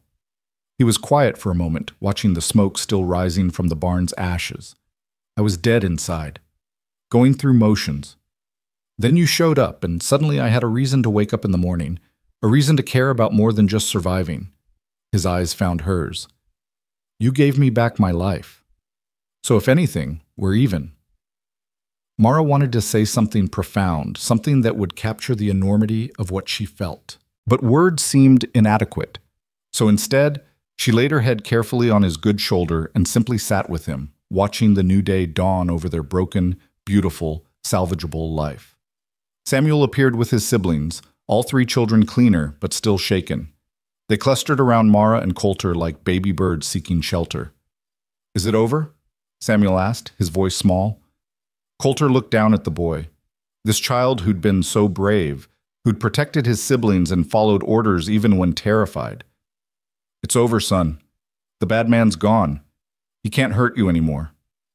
"Are we—" James hesitated, finding his words slowly. "Are we staying here? At the ranch?" It was the question they'd all been avoiding. The ranch was damaged, the barn destroyed. Rebuilding would take months, maybe longer. It would be hard work, uncertain work.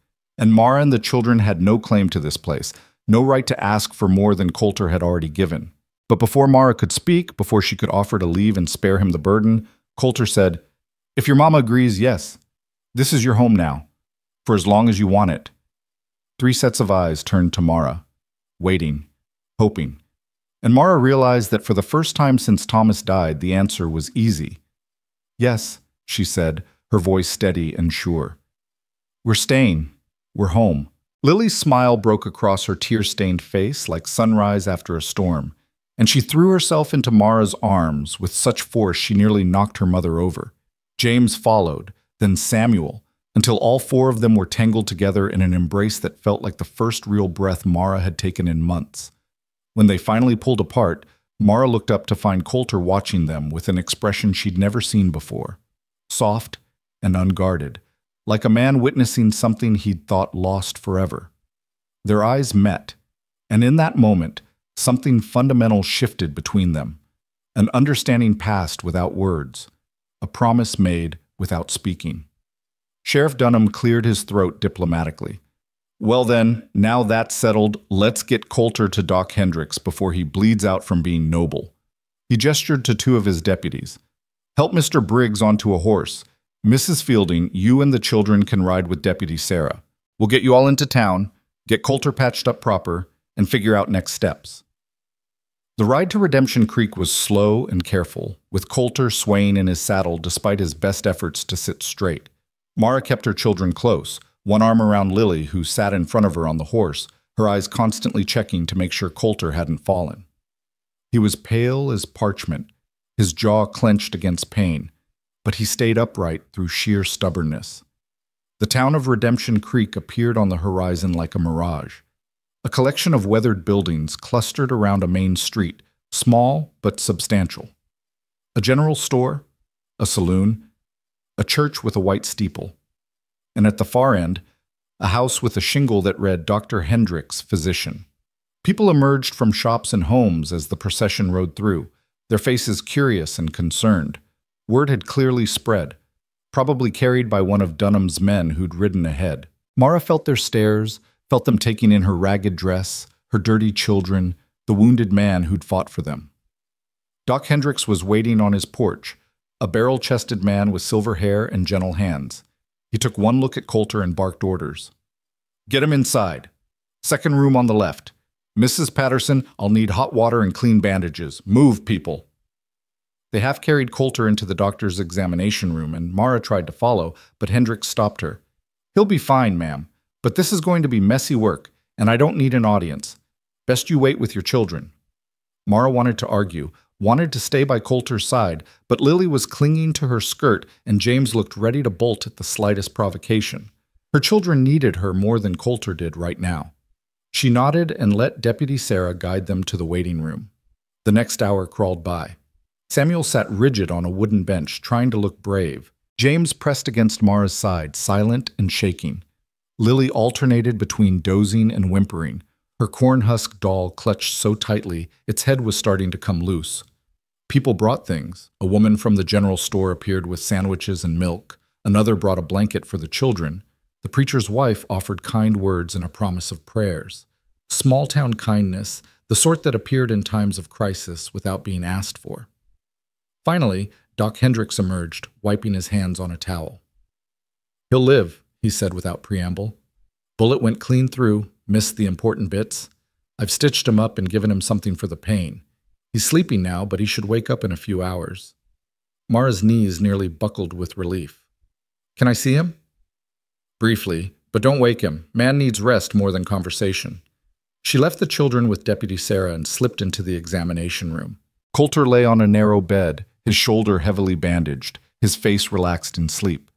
The lines of pain and weariness had smoothed out, making him look younger, more vulnerable. Mara stood beside the bed, watching the steady rise and fall of his chest, and felt her heart constrict with something that went far beyond gratitude. This man had risked everything for her, had stood between her children and evil without hesitation, had offered them not just shelter, but a home, not just safety, but belonging. And somewhere in the chaos of the past weeks, Mara had stopped seeing him as Thomas's friend, as an obligation or a debt to be repaid. She saw him as Coulter, just Coulter, strong and steady and scarred by his own losses, trying to build something meaningful from the wreckage of his grief. Just like her. She reached out and gently brushed a strand of dark hair from his forehead, then quietly left the room. Sheriff Dunham was waiting in the hallway. Doc says he'll need to stay put for a few days, can't be jostling that wound on a ride back to the ranch. He studied Mara's face. I've arranged for you and the children to stay at the boarding house. Mrs. Fletcher runs it. She's a good woman, lost her own husband some years back. She'll take care of you. I can't afford, Mara started, but Dunham held up a hand. It's handled. Coulter's got credit in this town, and what he doesn't cover, the town will. You saved one of our own out there, ma'am. We take care of people who take care of us. Mara's throat tightened. Thank you. Don't thank me yet. You've got a long road ahead, rebuilding that barn, fixing up the house. Winter's coming in a few months, and you'll need everything squared away before the first snow. Dunham's expression was serious, but not unkind. It won't be easy. Nothing worth having ever is, Mara said quietly. Dunham smiled at that. Thomas said you were tougher than you looked. I'm starting to see what he meant. Mrs. Fletcher's boarding house was clean and comfortable, with rooms that smelled of lavender and fresh bread. The widow took one look at Mara's exhausted children and immediately ushered them upstairs to a large room with 2 beds and a window overlooking the main street. You all get cleaned up and rest, she said firmly.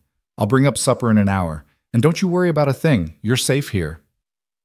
Mara helped the children wash in the basin, scrubbing away layers of dirt and smoke and fear. Lily's golden hair, once grimy and tangled, dried in soft curls. James's face, clean for the first time in days, showed the return of some color. Samuel submitted to his mother's ministrations with the patience of a child who'd grown up too fast but was trying to find his way back to being young. When they were clean and dressed in the spare clothes Mrs. Fletcher had provided, they sat on the beds and simply breathed. No gunfire, no running, no terror lurking just beyond the door. Mama, Lily said softly, is Mr. Coulter going to die? No, sweetheart. The doctor fixed him up. He's going to be just fine. Good. Lily hugged her doll. I like Mr. Coulter. He's nice, and he makes you smile. Mara blinked, surprised. Does he? Samuel nodded. You smile different now than you did before, like you mean it. Out of the mouths of children, Mara thought, came truths adults spent years avoiding. She did smile differently now, felt differently. The suffocating weight of grief that had crushed her since Thomas's death had lifted, not disappeared, but lightened enough that she could breathe, could see a future beyond just surviving the next day. I'm happy, she realized aloud, and the words felt strange in her mouth. For the first time in so long, I'm actually happy. James crawled into her lap, something he hadn't done since he was much smaller. Me too, Mama. I like the ranch. I like the chickens. He paused, considering. I like having Mr. Coulter around.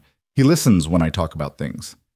He does, Mara agreed, stroking her son's hair. He's a good listener. Are we going to marry him? Lily asked with the blunt curiosity of a 4-year-old.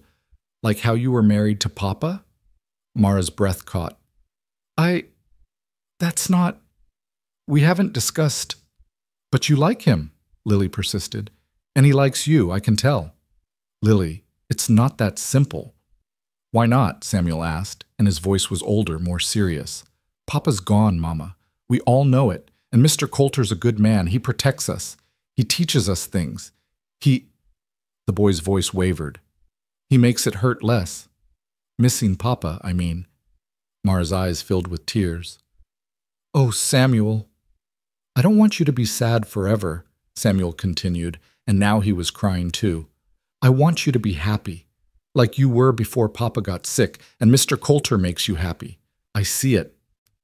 Mara gathered all 3 children close, and they cried together. For Thomas, for everything they'd lost, for everything they'd found, for the complicated tangle of grief and hope and new beginnings that didn't erase the past, but made space for a future. I loved your father, Mara said when she could speak again. I loved him with everything I had. And I always will, but you're right, He's gone. And I think, she paused, testing the words, I think he'd want us to be happy, to build a life, to not spend forever mourning what we lost. So you do like Mr. Coulter? Lily asked hopefully. Mara smiled through her tears. Yes, baby. I do like Mr. Coulter. Very much. The children cheered, and despite everything, the trauma, the exhaustion, the uncertainty, Mara laughed, really laughed, from deep in her belly, until she was hiccuping and gasping and feeling more alive than she had in months. Mrs. Fletcher brought supper as promised, roast chicken and mashed potatoes and green beans with apple pie for dessert. The children ate like they'd never seen food before, and Mara realized it had been hours since any of them had eaten. She made sure they each had seconds, watching with satisfaction as color returned to their cheeks. That night, with the children finally asleep in the big bed, James curled around Samuel, Lily sprawled across both of them with her doll tucked under her chin. Mara sat by the window and looked out at the quiet street. Somewhere in this town, Coulter was healing. Somewhere on the prairie, the ranch was waiting. And somewhere inside herself, Mara was changing, becoming someone new while still honoring who she'd been. She thought about Thomas, about the life they'd built and lost. Would he approve of this? Of her finding comfort with his old friend? Of the children learning to love another man? She thought he would. Thomas had been many things, but never petty or possessive. He'd loved his children fiercely and would have wanted them safe, happy, cared for. And he'd trusted Coulter enough to send Mara to him, knowing what that might mean.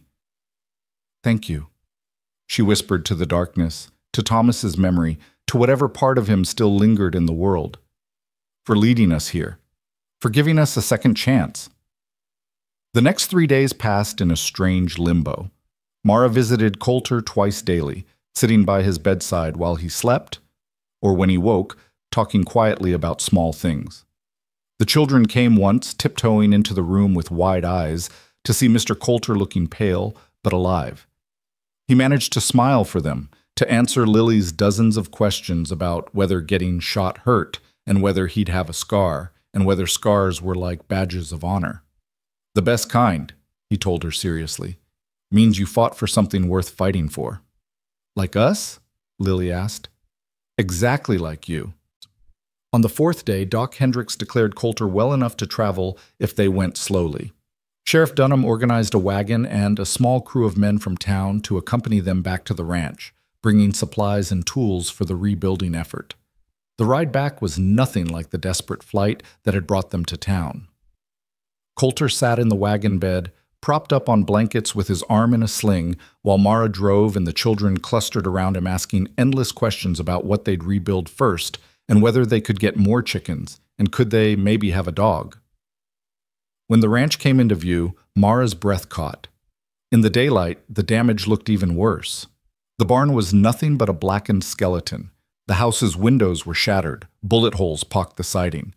But the windmill still turned, the land still stretched out in all directions, and the animals had been rounded up and were grazing peacefully in the corral the townsmen had repaired. It's not as bad as it looks, Coulter said quietly beside her. It looks pretty bad. I've seen worse. We'll manage. That word again. We. Not I. We. The townsmen set to work immediately, and Mara was amazed at how quickly things progressed with many hands helping. By nightfall, the house's windows were covered with oiled paper to keep out the weather. The worst of the debris was cleared, and someone had even managed to salvage Coulter's bed from the damaged bedroom.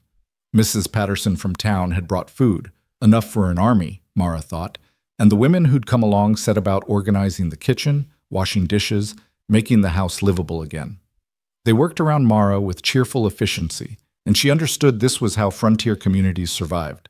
Everyone helped everyone, because next time it might be your ranch burning, your family in danger. That evening, after the townspeople had headed back and the children were asleep in the newly cleaned bedroom, Mara and Coulter sat on the porch in the gathering dusk.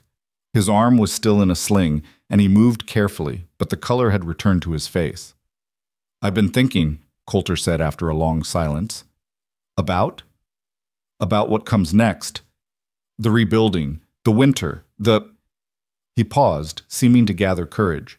The future. Mara's heart picked up speed. And? Coulter turned to face her, his expression more serious than she'd ever seen it. I meant what I said. This is your home, you and the children, for as long as you want it. But, Mara, I need you to understand something. What? This isn't about the debt to Thomas anymore. It stopped being about that weeks ago. He took a breath. You've become important to me. You and those children. Not as obligation or charity, but as... He struggled for words. As family. As the family I thought I'd lost forever. Mara's throat tightened. Coulter? Let me finish. His good hand found hers. I know it's too soon. I know you're still grieving Thomas, and I'd never ask you to forget him or stop loving him. But when you're ready, if you're ever ready, I'd like to... He stopped, started again. I'd like to build something with you. Not to replace what you had, but to create something new. Something that honors the past while making room for the future. Mara looked at their joined hands, at this man who'd risked everything for her, who'd shown her children kindness and patience and strength. She thought about Thomas, about the love they'd shared, and realized that loving him didn't mean she couldn't love again. The heart wasn't a finite resource. It could expand, could make room for new love without diminishing the old. I'm not asking for an answer now, Coulter continued. Take all the time you need. I just wanted you to know that when you're ready, I'm here. I'll wait however long it takes. What if I told you, Mara said slowly, that I don't need time? That I've already decided? Coulter's breath caught. What are you saying? I'm saying that you're right. This stopped being about debt a long time ago. I'm saying that you make me feel safe and seen and valued. I'm saying that my children love you, and you're good to them, and that matters more than anything. She turned to face him fully. I'm saying that I think Thomas sent me to you not just to save us, but to save you too. To pull you out of your own grave and remind you that life is for the living. Mara, I'm not Thomas's widow anymore, she said firmly. I'm just Mara, a woman trying to build a life for her children, and I'd like to build that life with you, if you're willing. For a moment, Coulter just stared at her. Then, moving carefully because of his injury, he leaned forward and kissed her. It was gentle and sweet, and tasted of new beginnings, and when they pulled apart, both of them were crying. Is that a yes? Mara asked, smiling through her tears. That's a yes, Coulter confirmed. To all of it. To building a life. To being a family. To... He paused. To marrying you, if you'll have me. Mara's heart soared. Are you asking? I am. Mara Fielding, will you marry me? Will you let me be a father to your children and a husband to you? Will you help me rebuild this ranch and make it a real home again? Yes, Mara said without hesitation. Yes to all of it. They sat together on that porch as the stars came out, making plans for the future. They'd rebuild the barn before winter, bigger and better than before. They'd fix up the house, maybe add a room for Samuel since he was getting older and needed space. They'd plant a bigger garden in the spring, maybe get some pigs, definitely get that dog the children wanted. And they'd marry. Soon, before the snows came. A simple ceremony with the children and whoever from town wanted to come. Nothing fancy, just honest and real and true. 2 weeks later, on a crisp autumn morning with the sky impossibly blue and the prairie grass golden in the sun, Mara Fielding became Mara Briggs. The ceremony was held outside, with the partially rebuilt barn as backdrop and the whole town of Redemption Creek in attendance. Mara wore a dress she'd sewn herself from fabric the townswomen had donated, simple blue cotton that brought out her eyes. Coulter wore his best shirt, the one Mara had made him, and his arm was finally out of the sling, though the wound was still healing. Samuel stood as Coulter's best man, looking so grown up and serious it made Mara's heart ache. James and Lily scattered wildflowers, prairie stars, and asters along the makeshift aisle. Sheriff Dunham gave Mara away, standing in for the father she'd lost years ago. And the traveling preacher who'd happened through town that week spoke words about love and second chances and the way God worked in mysterious ways. When Coulter slipped the ring onto Mara's finger, a simple wooden band he'd carved himself during his recovery, smooth and perfect and made with his own hands, she felt something inside her settle into place. This was right. This was home. I now pronounce you husband and wife, the preacher declared.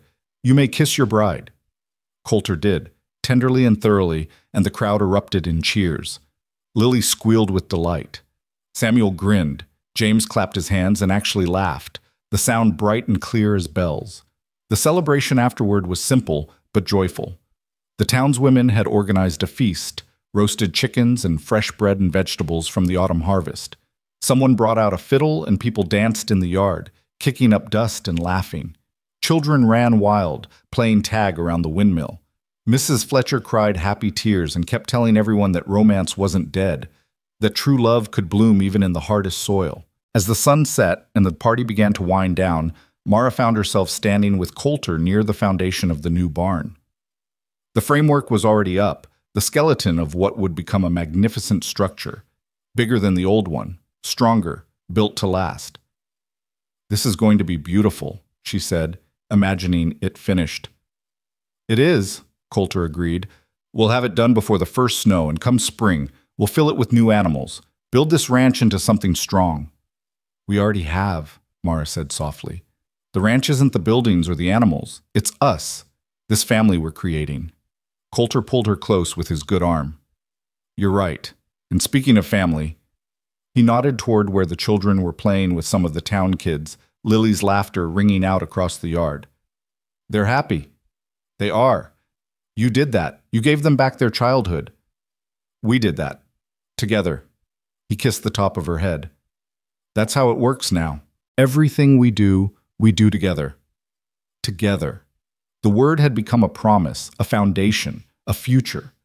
Later that night, after the guests had gone and the children were asleep and the ranch was quiet under a canopy of stars, Mara stood in the doorway of the house, her house now, truly, and looked out at the land.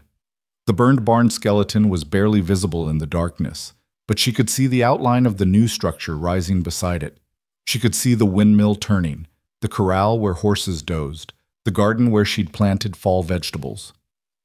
She thought about the journey that had brought her here, the desperation, the fear, the grief. The moment she'd driven that broken wagon up to this ranch with 3 starving children and no hope left. The question Lily had asked that first night, her small voice trembling with exhaustion and uncertainty. "Mama, is this our new home?"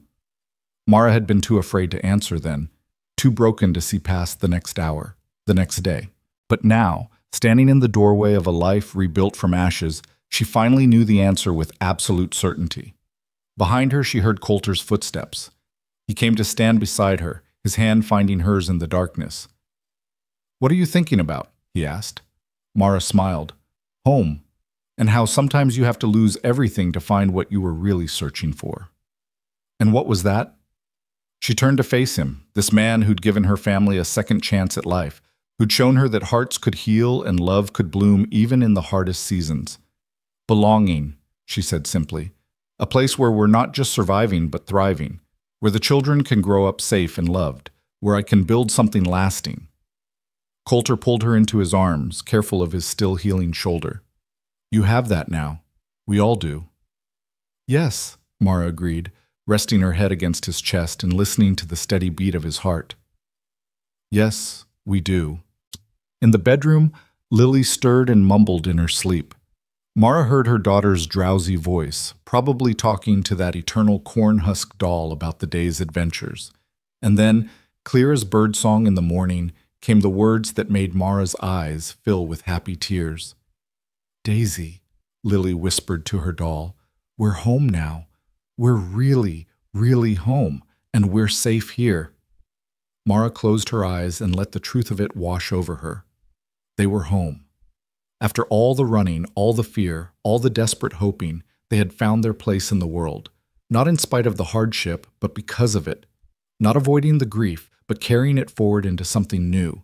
And not alone, never alone again, but together, bound by love and choice and the daily decision to build something beautiful from broken pieces. The prairie wind whispered through the grass, carrying the scent of sage and wildflowers and the promise of seasons yet to come. Winter would bring its challenges, spring its renewal, summer its abundance. The years would unfold with their mix of joy and sorrow, triumph and struggle. But through it all, they would have this: a home built on solid ground, a family forged in fire, and love that had survived the worst and emerged stronger for it. Coulter tightened his arm around Mara's shoulders. Ready to come inside. She took one last look at the stars, at the land that stretched out in all directions, at the life they were building together.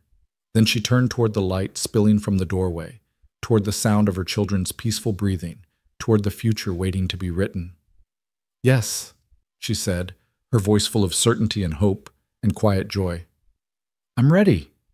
And hand in hand they stepped across the threshold into home.